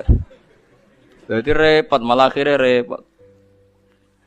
Paham gitu terus eling-eling dadi sing diarani halal halal hukume ora halal aine. Pomo nuruti halal aine sak donya ora ana barang halal. Keramik yang di Arab Saudi saja untuk masjid Mekah Madinah saking Italia. Padahal sing gawe boroh najis. Mbah ora. Wong keramik gawean Bantul ya elek seneng ning Italia. Mulane bener Abu Hanifah. Abu Hanifah nak berpendapat enak. Cara wong Syafi'i iku sirjin itu tletong. Lihat tletong sirjin bahasa Arab. Nak ana boto bahane sangka tletong. Maksudnya lemah wis campur tletong macam-macam. Kan gak mungkin wong gawe boto ana tletong disi pirekno terus diubah kan betul tletong campur pisan aja. Iku hukume piye? Cara mazhab Syafi'i iku tetep najis. Mergo urung diubah. Nggih. Tapi cara Abu Hanifah anggere dibakar iku suci. Mergo cara Abu Hanifah alat tathhir iku telu. Siji iku banyu, nomor loro turab, nomor telu nar. Geni iku alat napa? Tathhir. Abu Hanifah dalile nak wong nak maksiat iku diobong ning neraka. Lah engko nak dosane ilang, najise ilang dilebokno swarga. Mulane fannar alatut tathhir. Mulane dadi kok Ruhin kepengin suci. Wah angker diobong suci. Carane cara mazhab Hanifah boto iku suci mergo sing lewati alat tathhir yaiku al-ikhraq binar. Fa inna wa ta'ala tahhara ajsadal mukminin binar. Mergo Allah sok ben nyucekno wong mukmin lewat di obong. Mulane fannar alatut tathhir. Jadi pena, mulane nek ana masjid dibangun mbek boto, mbek gendeng sing jarene sing gawe ra najis cara Hanifah suci. Mergo sing liwati alat. Jadi misalnya Ruhin sampai sholat, ora ana lemah, ora ana banyu. Jadi itu lama, paham nggih? Dieling-eling nggih, kula baleni malih iki pentinge ngaji ya. Dadi aja geman iktimat mbek barang sing ora wujud. Demokrasi itu ndak wujud, hak asasi manusia ya tidak wujud. Ini ndak bisa Anda buat pegangan supaya nak ketemu Allah Subhanahu wa taala. Mergo barange ora wujud. Kasarobi yahsabu dzam'anu ma. Nah, kasarobi biki ati yahsabu dzam'anu napa? Ma. Kecuali tadi Anda yakin bahwa sebagian contoh demokrasi adalah roh Islam dan Anda ikut itu karena meyakini itu perintah Islam. Misalnya ada orang dolim, orang fakir ditindas. Terus dia bela orang fakir itu atas nama kesamaan dengan roh nopo Islam. Ini penting gitu terus. Ben sampean sampean ketemu Allah niku iman mbek barang wujud. Mulane pertama sing dikenal Islam niku fa wa maujudun qadimun baqi. Mergo qadimun kenapa? Karena makhluk itu tidak qadim. Makhluk itu wujud tapi tidak qadim. Ya tidak baqi. Mulane bedane nek Allah iku mau wujud qadim nggih napa? Baqi. Alam tarono torani ngali sira ana wa ing satemene wa ta'ala yusabbihu maca tasbih lahu maring Allah sapa man sapa wae fis samawati ing dalem pira-pira langit wal ardi lan bumi. Wa minat tasbih lan iku sebagian sange tasbih salatun te salat. Dadi wong nak salat iku mesti maca napa? Tasbih. Wa tairu lan kabeh manuk. Kabeh manuk iku maca tasbih jamu tairin utawi lafat tairu jamake tair. bena sama kang antarane langit wal ardi lan bumi. Sofatin khale ngepakno atau khale nglep napa jenenge ngepakno sayap utawa buka sayape. Halun basita tegese kang nggeyar kabeh utawa buka kabeh ajnihatahunna ing napa ajnihatahunna ing sayap-sayape manuk. Kulun